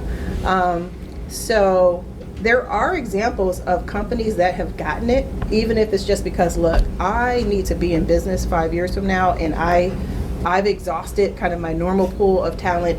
I've had, these leaders, they're typically middle market size companies, small businesses, go to some of the organizations that do this work and work with people of color specifically, like around tech careers or whatever, and they've been willing to listen, and they have benefited, kind of because maybe there was a financial pressure in this case, and it was almost like they were desperate, like they just threw that last pass, and it actually turned out to be something that was very successful for them. So I think there is an opportunity among small businesses and middle market businesses, kind of speaking to the GCPs and magnets of the world, to bring some of these data points to life around kind of the innovation. And we're, companies everywhere are under threat from innovation. What company is going to be the next company to go out of business because of an Airbnb or a Lyft or et cetera. So we need to, I think, as economic development people and organizational development leaders, we can do a better job of communicating that to outside of our bubbles to small businesses and middle market businesses, and then get them connected to all of these organizations and resources that are many are, which are around the table, and then encourage them to share those success stories. So one of our partnerships is in Akron, is between the Akron Urban League and Connexus, which does kind of like the Team Neal a little bit of Summit County. And there was a middle market company, 20-year-old company, looking for talent, desperate, looking to look for talent. I can't remember how they exactly got connected to the Akron Urban League, which we gave them funding to start like a pilot IT cohort, which was completely out of their wheelhouse. And a young man who had been in a low-wage job, was looking for opportunities but didn't know what the pathway was able to get connected to this work. He was able to get an internship with this company, and is now a full-time employee with this company. And the company is so excited that they have come back to the Akron Urban League and asked, hey, how can I get more people, like his name is Walter Johnson, more people like Walter Johnson. So I think there are companies that get it. And I had another situation with a company in Columbus that did underground utilities, had a successful hire of a Latinx young man, but that person was poached by another company because he said the work environment, works outside with a lot of utility workers, was very negative. He was hearing about jokes and comments about other racists, and felt that, they're probably talking about me when I'm not around. And this company was so desperate to to make the changes at that level with his team, because he said, I've been around for 85 years. I need to be around for 85 more years. What do I need to do? So I know that these companies exist, they're out there, and it's just a matter of us doing a better job of finding them, sending that message, and then using them as testimonials within their peer networks to get other like-minded business owners to the table to take advantage of all these programs and initiatives that we've been developing. Gloria, I've seen that happening. I have two colleagues in the room who are involved with the manufacturing sector partnership, which I'm sure most of you know is the sector getting together to address their workforce issues, upskilling, but also preparing the workplaces for that match to make sure that there is both the attraction and retention of employees. But one of the things that they've talked a lot about and have made a priority is looking at populations of re-entry, people of color and women into the manufacturing sector, and have set specific initiatives and efforts to do that. And so it's starting again at the leadership team of that initiative. And is it being embraced wholeheartedly at first? No, but there's definitely receptivity is what I saw. And so, again, there's nuggets out there. I think there are, and I agree. I find that even in our work, as we are adding to it, there are a lot of resources and activities for low-income persons, and there needs to be because it's tough to live off of minimum wage. And so I think we need to continue to do that because we haven't solved for those challenges yet. And then you have those who figured it out, and so the wealthy are on the other side, or maybe those who are on the path to being wealthy, but that gap in the middle is growing. And there doesn't seem to be sufficient resources to get the folks who've maybe pulled themselves from low-income environments, scenarios, generational poverty. They're on the cusp. But there doesn't seem to be enough of a push to get those folks from management to middle management, or middle management to upper management, or management to ownership in a viable industry that's got a long tail when you look out in the future. And so we get this kind of backfilling of low-income persons to better income, but we don't push it all the way through to see the payoff, to see the benefit of it. And so nobody sees enough of that in critical mass. So I think that's an area where we could do a bit better. Just to kind of underpin a few things that I heard, I think we need to be careful in this conversation. So I think we need to work on at times, kind of nationally how we frame this conversation, because at times it can present as an indictment on white people. If I look around this room, we're just about 50%, right? So folks have opted to come in here and have this conversation. As I look back at film and video and I listen to conversations, there were a lot of folks who didn't look like me who bought into a different set of values. And so I think, as we look at, there was kind of a setting up to part of this conversation of divided country. I think in 2016 it was, too many people were saying that white men were going to lose power, that white men had to give up their power, that white men were going to lose legacy. Who wants to hear that? And while that might be a byproduct in some way of a diversified community, the suggestion was it was leading to extinction. And what animals will do to prevent extinction, right? And so here we are, as in a bit of an unintended consequence, trying to have a better conversation. And so I want to be cautious there. There's accountability, yes. We can't ignore some of the stuff we've talked about. But I think somewhere in all of this, we can find ourselves on the opposite side of the table with people we don't need to be on the opposite side of the table from. And so I want to kind of interject that. I want to make sure that I say that. I don't think the enemy is privilege.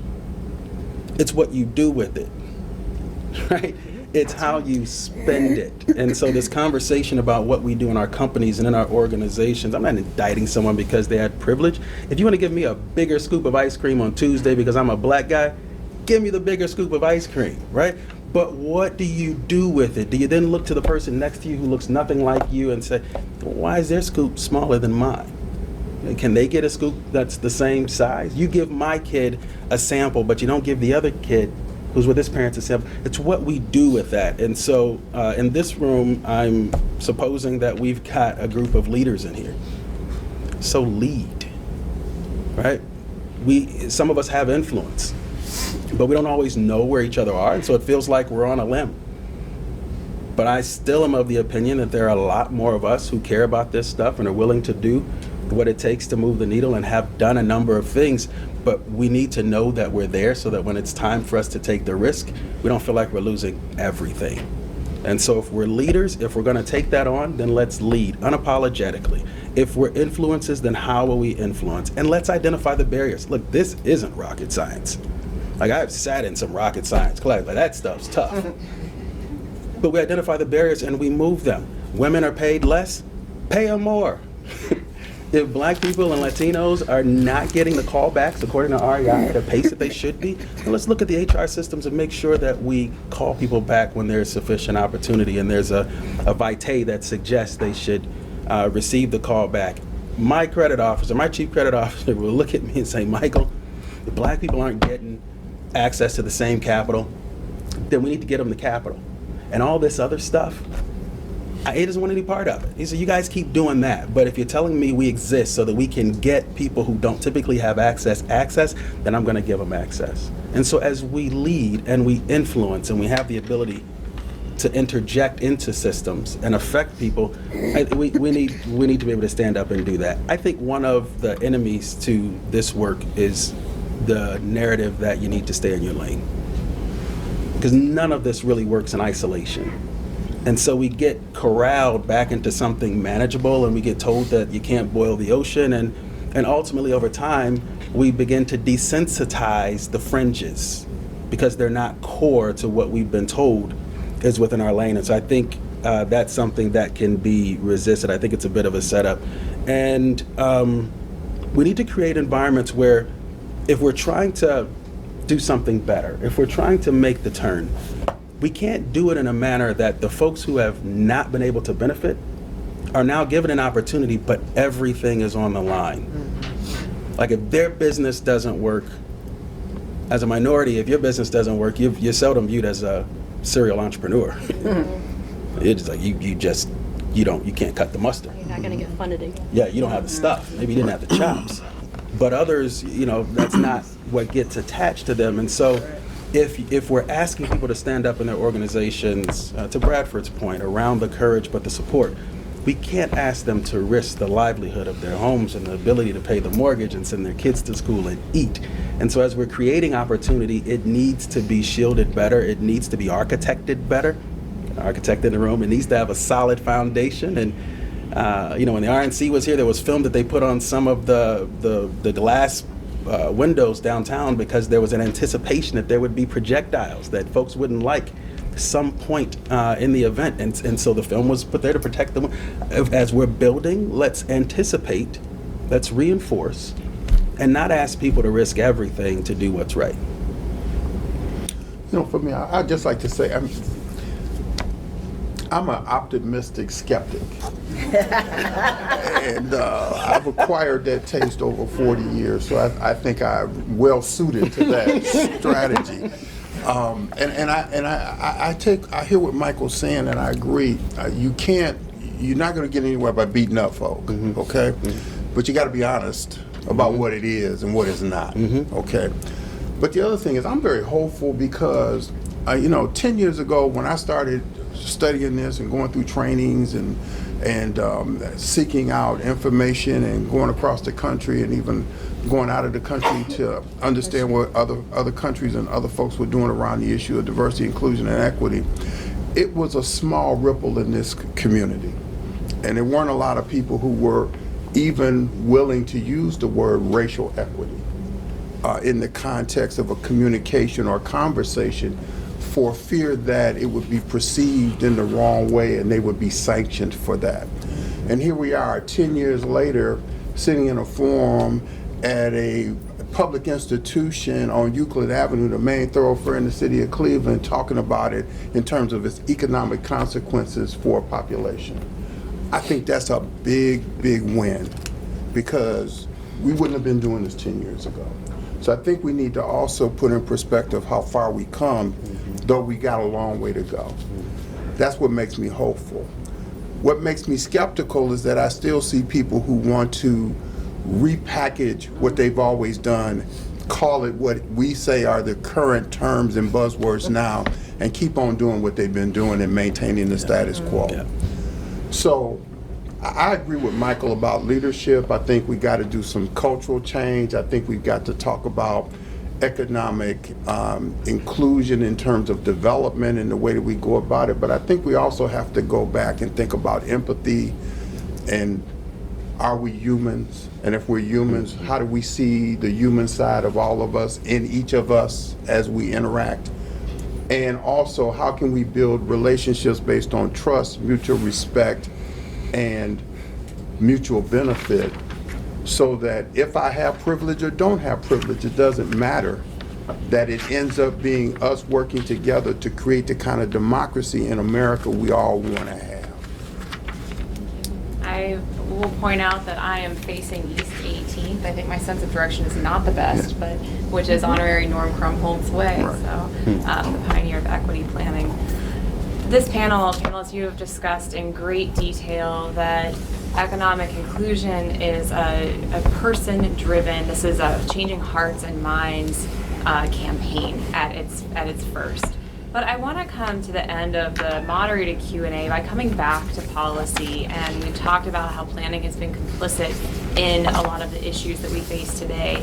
And to ask you, thinking about lending, business development, physical development, other aspects of policy that relate to economic inclusion, what factors of policy development do you wish urban planners and public administrators better understood? If you could get that group of people and just infuse them with one piece of knowledge, what would it be? What do you just wish people knew better about this in planning and administration?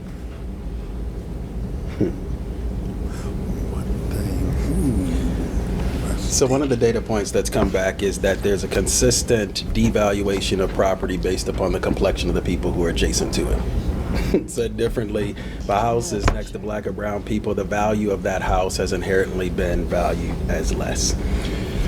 Put that on the other side of a conversation of developers who are, and I don't have any issue with developers, but developers are able to buy properties at very low valuations. The appraisal values at the point of sale are low unless there's an as completed appraisal that's done, and then you get to see the jump in value once they've done the work. I think one of the policy areas we can sharpen our pencils, and I've recently learned that Detroit has already begun doing this. I was pleasantly surprised to see it, but there's an old investment adage, and I'm an old stockbroker. You buy low, sell high, right? And you long the investment. When you long the investment, you purchased it and you're holding it. And typically those persons who've done those two things are the beneficiaries. Yet we've got folks who lived in homes in the inner cities for 30, 40, 50 years. And they've been long the investment, whether it's East Cleveland or other parts of our community, only for developers to be able to come in. We're seeing it in Puerto Rico. We're seeing it in a number of different places to come in and access at very low valuations. With a selling point of some other reason for them to sell, like this is property value is going to get lower, or you're not going to be able to sell it, or wetlands, or whatever they unfortunately tell these folks, and then the developer benefits from all of the upside. And I'm just, I just believe, and now seeing some evidence of it in Michigan and Detroit, that those folks who were early investors and who were long the investment should be able to benefit from some of that. If today you're telling me that the valuation is only worth $10,000 or $15,000 or $20,000, but when this investor's done with it, it's worth $300,000, $400,000, $500,000, $600,000. I just struggle with sometimes being long the investment works for some and not others. And so how we approach appraisal values needs a lot of work. And I think the other side to that is the developer capital. So how we capitalize these scenarios. And Joyce, you touched on this. When we go into communities to invest in the real estate, rightfully so, that there's a repayment that needs to be there from the bank structure. And so just keeping the math simple, if you have a building that costs $10 million, you get a $10 million loan to erect the building or improve it, and you have 10 spaces for tenants, that's $1 million per tenant, not including the interest that they'd have to account for the developer to be able to repay the bank. You start to look at that and you say, well, if the community is just changing, if we're just growing the community, then there are a lot of folks who won't be able to afford that. Immediately forces us into a gentrified scenario, whether it's the business or these are properties. And so, yet we still, from a banking perspective, pull the same product off the shelf, where repayment day one assumes the community has already grown in foot traffic and all the other positive indicators. We should be creating financial models that adjust repayment to be consistent with the pace of economic development and community development, not assuming that the repayment needs to happen. And I'm not asking the bank to take a haircut. It's just, do you need it all in years 1, 2, 3, and 4? You can probably graduate the payment so that more is paid later as those communities continue to grow. Those would be my 2 policy inputs for you all to make happen so that I can jump on the bandwagon. Another comment or two, and then we'll move on. For me, I think about this in the way that I was taught how to analyze public policy and think about program implementation. And there are 4 criteria or 4 elements that you generally think about. The first is efficiency. The second is effectiveness. The third is political feasibility. And the one that's last and very rarely ever used in my estimation is equity. Is it just and fair? And what I would like to see is more people using that frame of analysis when they think about what Michael was just talking about. We put together pro formas and plans and projects all the time from just an ROI perspective. What's going to be the monetary benefit coming back to whoever lends the money and whoever is trying to do the project? We don't think about it in terms of community benefit, or in fact, is it just or fair, or what's going to be the implications for that project on that community in the long term, as long as we can get our investment back and then some. So I think if we change that perspective, we would start to have different projects. It still doesn't mean that you wouldn't have an ROI, but the way you equate ROI would be different, and it would be broader and much deeper and more sustainable. So I just put that out there as a way of thinking. That's what I mean about we have to start to think before we act, and then think differently and act differently. Go ahead, you first.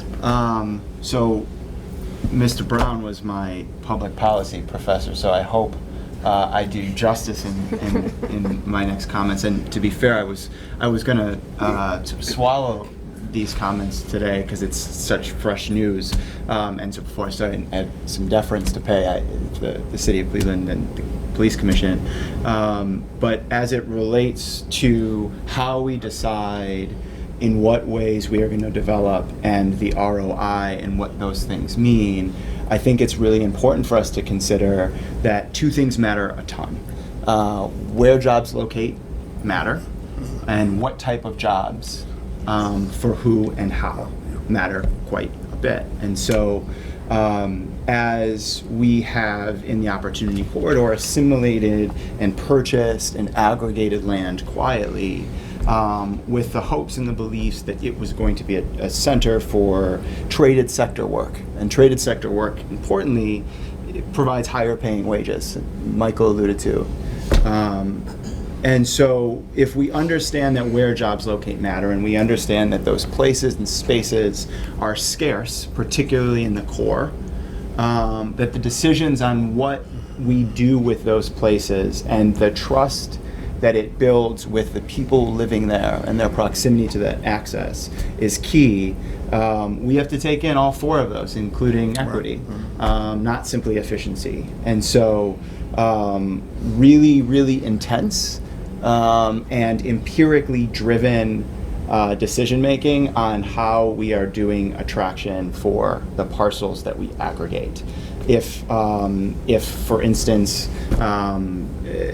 police stations are a business attraction driver for large-scale companies, I accept that as a fact if I can see that data. But I'm not sure that that's what's driving our business decisions. I think we have a lot of really great institutions like GCP who can uncover what it is that is is driving where regional headquarters locate, but we need to make sure that we're turfing up that data as we're deciding where we build and what we build. Joyce, I think the last comments to you here. Okay. Well, ooh.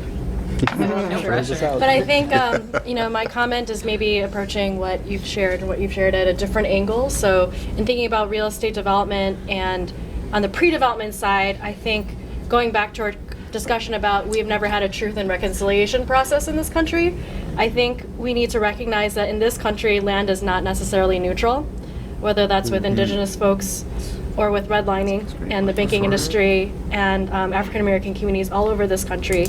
And so I think on the pre-development side, it would be awesome if there was a policy that required developers, before they went to design review and CPC, Planning Commission, to look into the history of the community around and to analyze, like, what is the depreciation or appreciation of that land based on the people who live there. So that's the pre-development side. If there was a federal process of truth and reconciliation, can there be hyper-local means of reparation? So whether that's specific policies that, whether that's investment opportunities for local residents, an ability to reclaim lost land due to eminent domain or other shady practices, etc. And then finally, fund planners who are reconciliation planners and planners who are people of color, so that in the structures of planning, they will be represented. So, different angle. I am writing so quickly because your words are wonderful. All right, I wanted to gauge the temperature of the room a little bit. Would folks like to take a break for a few moments or dive right into the open question session? Are we just dive right in? All right, well then, sure, if you want to take a break, you can do that individually then. So with that, I'm going to turn it over to the audience. What questions and comments do we have from the group? I will moderate you. Put everybody to sleep. Yeah. So it was very, very good, very provocative. And I would say an hour and 45 minutes is a long time.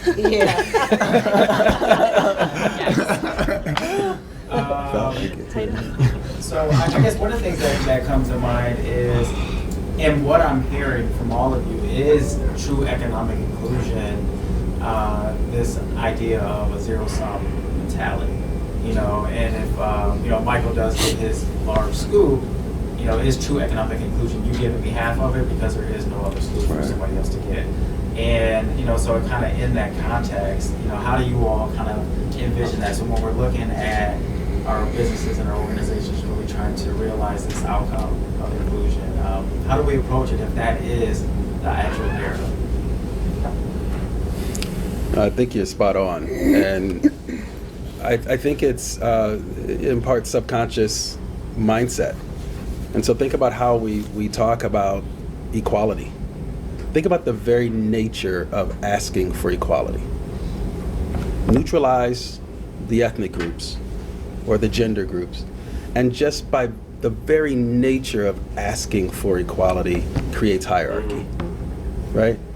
And it suggests that on the party's side who's asking for equality, that at their best, they're at least equal.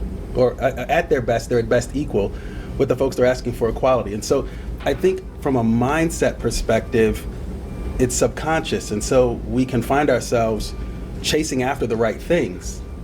But at the end of the day, it's net neutral. And that's not growth, right? Neutrality is not growth. And so we have to get comfortable with success outputs looking different. And if we're going to have meaningful change in these areas, we can't keep piloting. We can't microloan our way there. There's value there, but that's not going to create the job outputs that we need. We can't keep telling a community that's been disconnected and undereducated by for all the reasons we've discussed, that college isn't for them.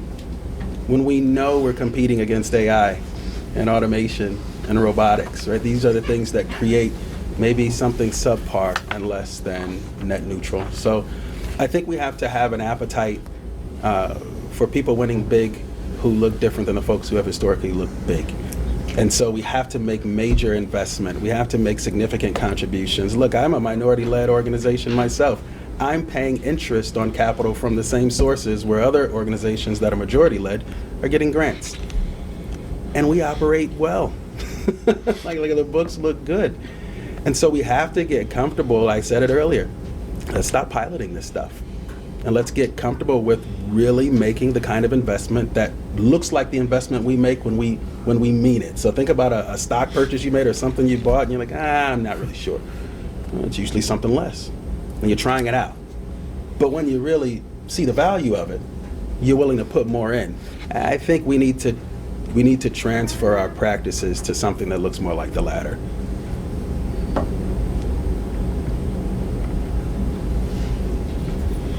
You left me out there on that one, boy. Nobody's Well, I just think it's also about creating a shared vision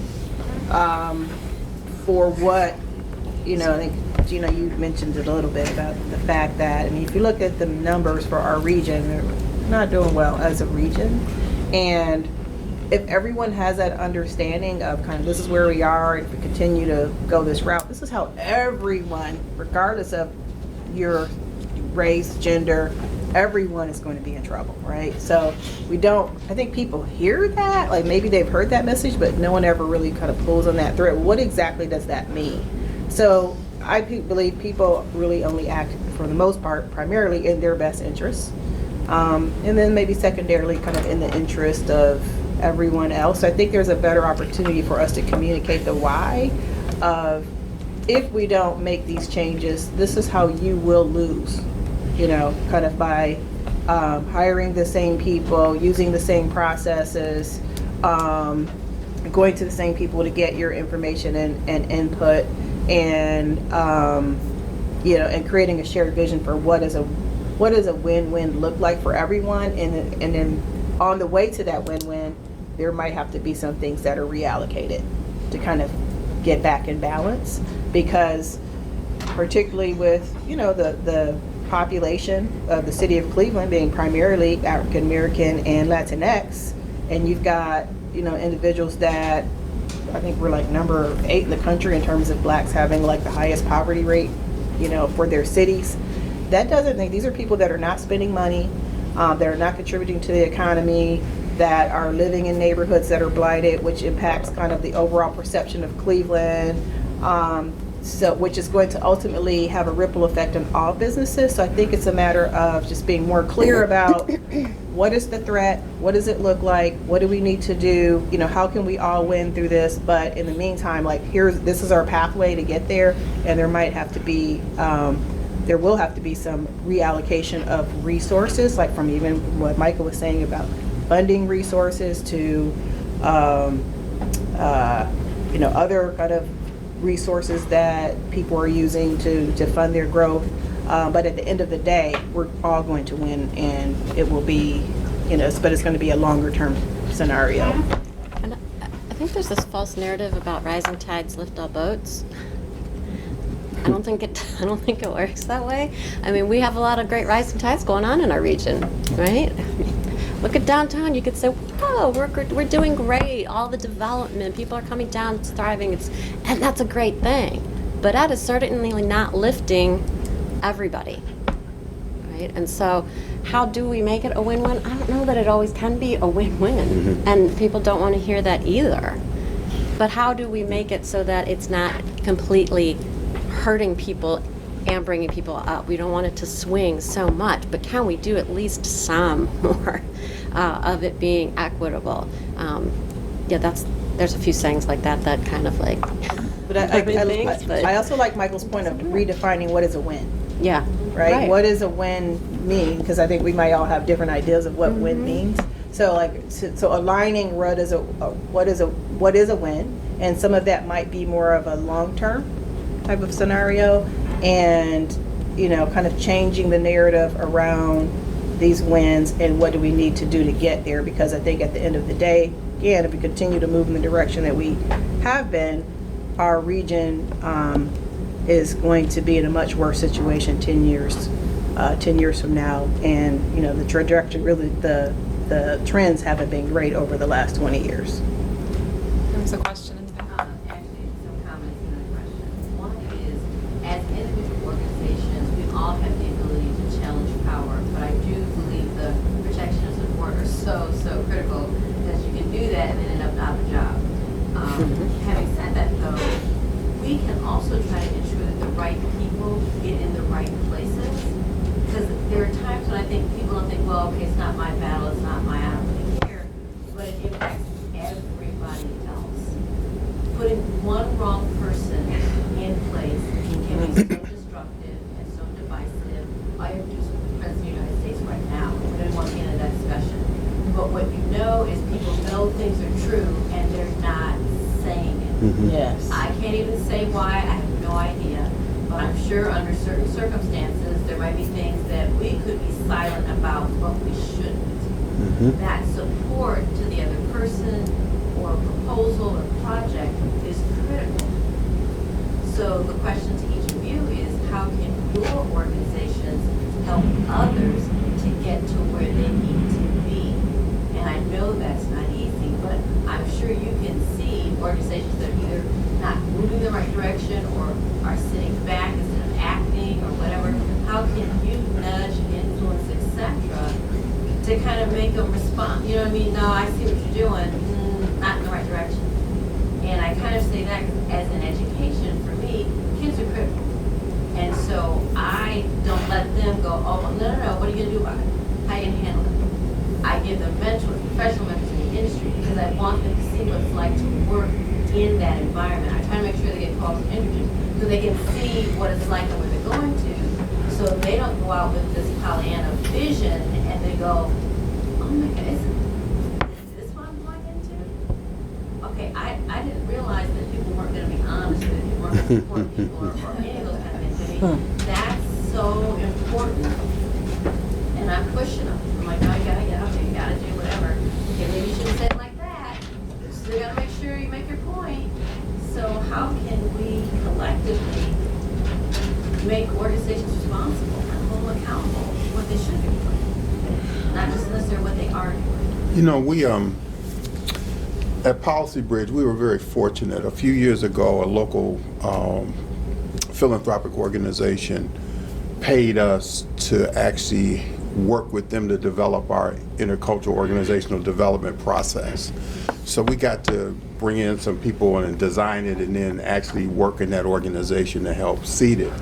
And the one thing that we learned, I said something earlier about collective impact, and it really is about trying to coalesce groups and organizations and develop a shared agenda and have reinforcing activities and try to have shared measurement and coordinate your communications and then have a backbone. As a result of that, I sit in many spaces. I'm the co-chair of HIP Cuyahoga, which is a health equity organization which is comprised of public health organizations and hospitals and people who are community-based and other folks that are just interested. I sit on a couple of other large, what I would call connective organizations locally and nationally doing just that, whispering in people's ears saying we got to do things differently. The demographic shift is real. We're going to have a different population in 50 years and we got to be prepared for it. It's still a struggle because you do get this diversity fatigue and people, you know, after a while, I can't be the messenger. So I've got to create other messengers to carry the message. So that's what I'm doing now. I'm spending my time mentoring and working with people and trying to invest my time and energy providing knowledge, information, and access for them. And we all have an obligation to do that if we truly believe in the work. But once again, it starts with leadership. It starts with the individual seeing themselves as someone who can make a difference and then being willing to risk some of their personal and professional capital on that. For me, I'm at a stage of life where, you know, even if you kill me, you can't eat me, okay? And I just take the tack that I would rather go out of here saying what I believe to be true rather than continuing to perpetuate what I think is a lie. There are not a lot of people in that space. So I've got to figure out how to take the younger folk and figure out how to help them understand that they're going to have trials and tribulations in organizations and in community. And that when we work in community, you have to go through all the anger and frustration of people who have been disinvested in and don't believe you are there to actually help them. So on every front you're fighting, but you can't be weak of heart. And you know, as Bradford said, you got to have courage. When I was the director of community solutions, we brought a guy here just to talk about courage and leadership, because I felt so strongly that most leaders have to have courage, even if it's just the courage of their convictions, to be what I would call honorable and trustworthy leaders. So I'll leave it at that. I would say it's the message and the messenger. A lot of times it's even being strategic about who is the best person to say that to an audience that you need to shift.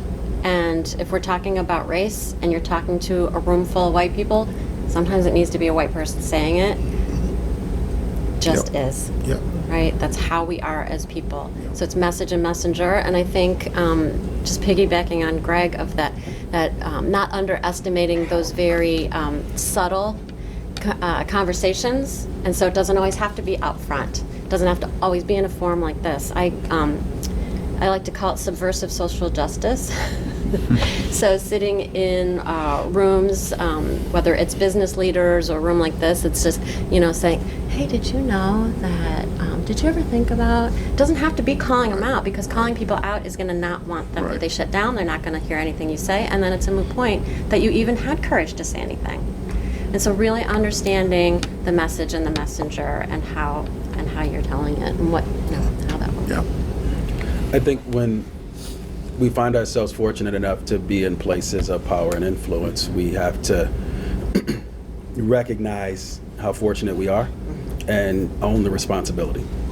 And I do believe that the higher we climb, the less it must be about us and more our role and responsibility is the folks who we need to be advocating for. And if you don't have that, I think there's a real void in the kind of leader that we need and the kinds of leaders that we need to make this all work. I think this is why we have networks, to the core of the question. We build networks so that we can activate them. If we're building them only to activate them for ourselves, there's not much leadership in that. So I press some questions that sometimes aren't, and maybe they're not for public consumption. So that's why I didn't tell you I'm on the board of the Levin College. So you may strike that from the video if this thing doesn't shake out so well. But I do think we have to be very honest about when we do find ourselves in places of power. As African Americans, we can't acquiesce. It's like sometimes the higher you climb, the more muted you feel because you're representing so many different groups, and you got so many folks who are saying, "Oh, but that you can't really, but you can't." And where's that? Where do you balance that? And what I found is one of the ways you balance that is the courage for sure, and the stuff and the people you can put around you. But we have to find ways to get ourselves past the very challenges we're telling others they can get past. And when we can do that, then it's difficult for others to dangle a carrot in front of us that is as commoditized as money. As African Americans, I will speak very clearly and about myself. Do you guys remember that, this is an education environment, do you remember that exercise with the school teacher during civil rights, the blue eyes, the brown eyes, right? Yeah. And they queried those students later about the impact of that in their lives and what they ended up doing and how diverse their environments were. And so what concerns me is when we get, as folks who have been oppressed, in places of power and influence, and we still go blue eyes, right?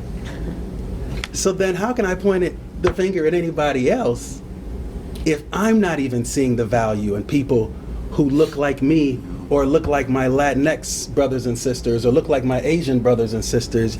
And so there's something that's happening that is voiding the value of the ascent. And it falls apart, but on the surface it looks like we've done something. And so there's accountability to go around. To my dear friend Greg's point, I think as we frame to our students, and I've had the benefit the last few weeks to lead discussion right here at the college on entrepreneurship and what it looks like.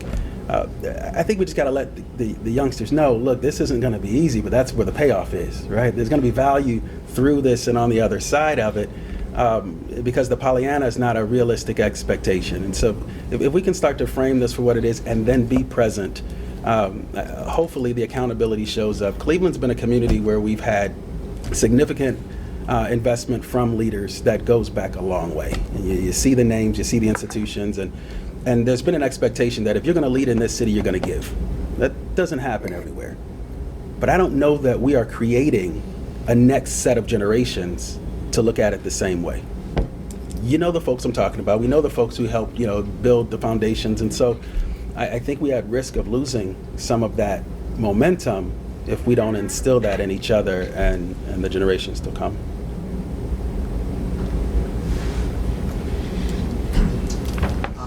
This is more of a comment, but I hope it'll elicit some comments from the panel here. And even though I'm a city planner, I have had some experience in hiring or seeing others in that position, and I'd like to just talk about what I've seen as a white person with responsibility in hiring.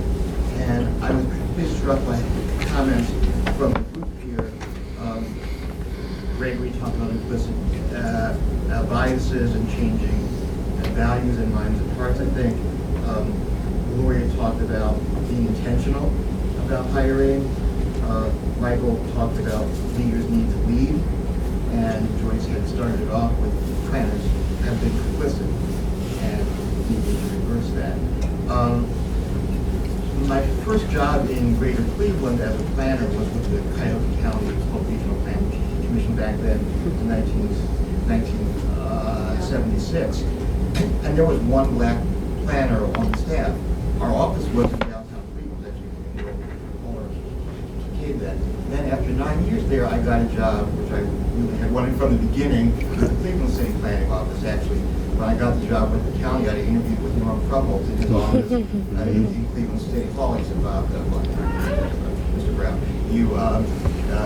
you're coming at the wrong time. We're laying people off. We're not hiring. So I got a job with the county and, worked mostly in suburban communities. But it's interesting, there was one African-American planner on the staff, and we were in downtown Cleveland. 9 years later, I got a job with the Cleveland City Planning Office, just a few blocks away, and there were several blacks as planners there. And, when I came there, George Voinovich was mayor, but for those of you who go back, there were actually two Georges running the city at that time. That's right. It was a partnership between Voinovich and George Forbes. And, certainly probably half the council was black. And so coming into that environment there, it was clear that there was a mandate from the top to have diversity in hiring, which was not the sense I got at the County Planning Commission, or 2 of the 3 commissioners were white, and actually Edward and Brown was the third. When I was with Cleveland, I quickly learned that there has to be intentionality. When I would get the resumes in for planners applying for jobs, often the ones I would gravitate toward were people who had backgrounds more like mine. And they maybe went to an Ivy League school of planning, they had a master's in planning instead of just an undergraduate degree. But if I were not in context, I would say, well, I'll probably hire that person there. But being in the city of Cleveland, where it was clear that racial diversity in hiring was a mandate, and I understood that, and I actually did believe that, I was pushed to say, okay, let's go beyond here. And often it was like, hey, I don't have a resume here from an African-American person that I think is right for the job. So let me go beyond that. Let me talk to other African-American planners that I know and say, do you know anybody? Can you recommend somebody to apply? And actually one of those people was Freddie Collier, who's the director now, who I hired because someone working in the community that knew him and he was working at a bank. Yeah, Fifth Third. But it was, like a bank in the finest supermarket. The grocery store branches. But that kind of intentionality, it had to come from the top.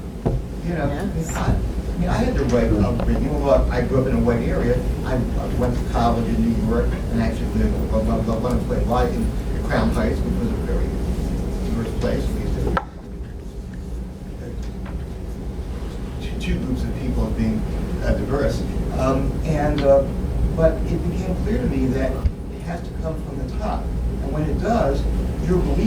to the surface, I had the belief that our staff should be, but you know that at the top, there's a mandate for that. You go beyond just the norm and look, well, these are resumes that came in and don't see anybody here. And so, I mean, that was my experience. It has to come from the top, and often it doesn't. And often we're just comfortable then staying in our lane and hiring and working with people who look like us and feel like us and have the background that we have. And I learned that some of the people that I hired, who are African American, turned out to have to be the best staff members that we ever had. And I maybe wouldn't have hired them if I hadn't been thinking there is a mandate here for the staff to be diverse. It's not just Interesting. It's very honest. what colleges they go to, what courses. It's very honest. Thank you for that. That's very honest. Yeah, thanks for that. Yeah. There is, I mean, just everything, yes. Where you're saying the intentionality does need to come from the top. The research shows that it shows up not just in the names of resumes, but even social cues on resumes, which clubs you were in college, which sororities you were in. All of those things automatically trigger people to make certain decisions, yes or no, within an instant. And the insidious piece about it is there are now, there's software technology that is being used to blind screen resumes, so you're stripping all of those potential cues. But the people who have developed the software have biases in and of themselves, so the software itself is now biased. And so even when we think about being intentional and creating interventions, we have to think even further and dig deeper into, we may be setting ourselves up for unintended consequences. And so looking at that intent versus impact, if you have a hiring policy, making sure that there is a full understanding of the ripple effect that it could cause. Greg brought up the whole point about, great, we're going to hire and get great diversity. That's fine. Have you done the back end work of making an inclusive culture? Because bringing in the front doors, all nice, but doesn't make any difference. And so to be intentional, not just with those little things, but following it all the way through. We have time for maybe another comment or two, or if there aren't other, maybe a final question, and then we'll have a networking. Was there another comment, or just The one there? question? Yeah, Sure, right go there. ahead. I wanted to hear a little more about, I know we talked earlier about how important it is to develop outreach and the age, but I wanted to hear a little more about something related to that, which is the social capital gap, which is probably at least as big, if not larger, than the actual capital gap, because the social capital gap determines your access to capital, whether it's from no interest loans, family, access to investors that are in your social network, access to gratis or very low-cost professional services. I think there's just a whole host of things that someone that is coming from a less privileged background is not going to be able to access, and has no idea that Exactly. it Exists. would be that Right. these networks and these resources exist.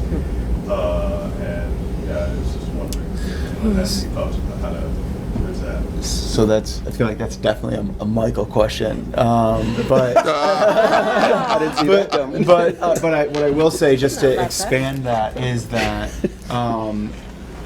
the same way that people and neighborhoods have been underbanked and underinvested in the ways that you just described, with a lack of access to capital and jobs.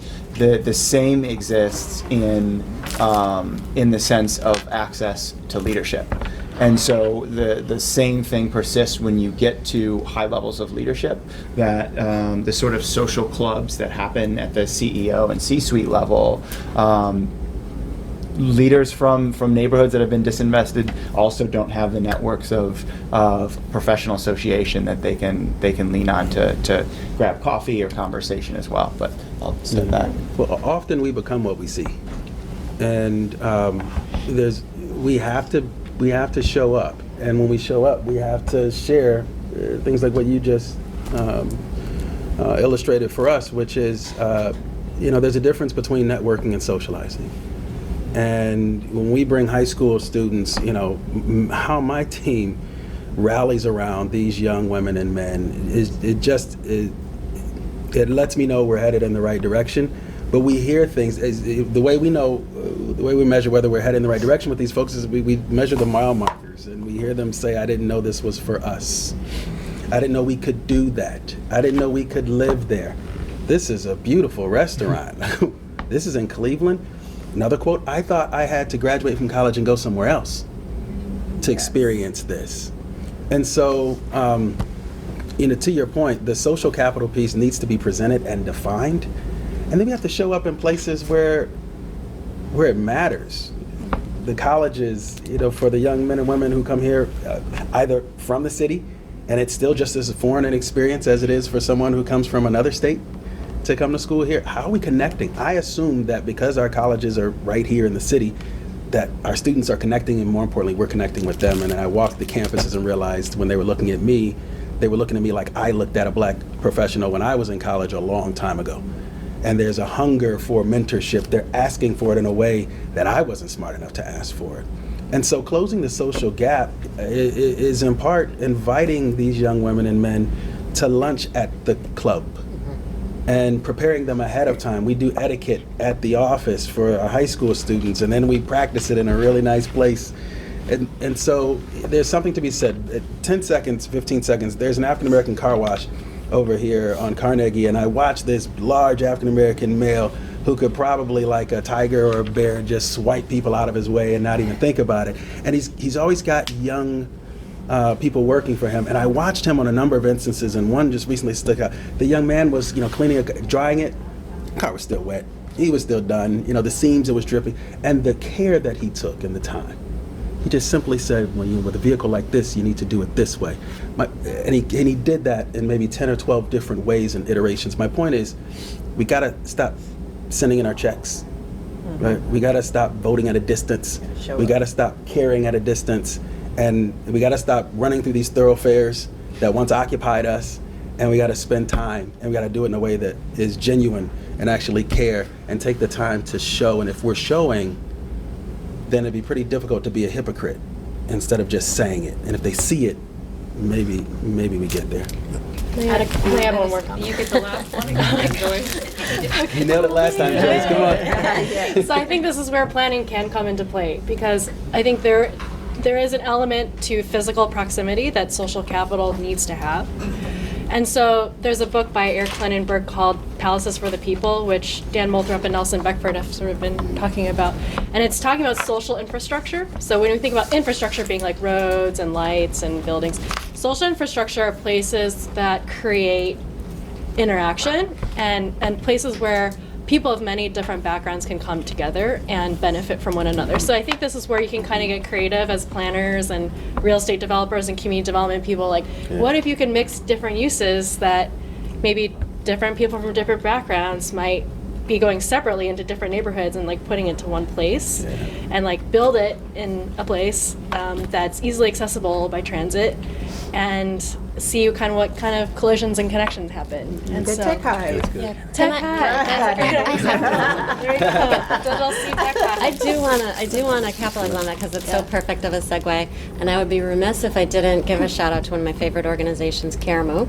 Yes. Because they are creating a space very intentionally to do that, with the huge support of Sandra Madison, who's in the room, so thank you for doing that. But Michael and I are both on the board at CAREMU. Right now they're showing a production called Rashida Speaking. If you haven't seen it, go. It's all about a workplace environment around race. I won't say anything more than that because it is brilliant. Yeah. So please go. It's there for 2 more weekends, but it touches on everything that we've talked about, place, as far as CAREMU's involved, and then the topic of the production. So If you have students who want to go and they can't buy their ticket, let us know. let us know. Yeah. We may do that. Thank you all so much for creating this space for dialogue. I do invite you to stay and network, eat the bagels, have the fruit, ask more questions of our panelists. And with that, a warm thank you and applause for us. Thank you.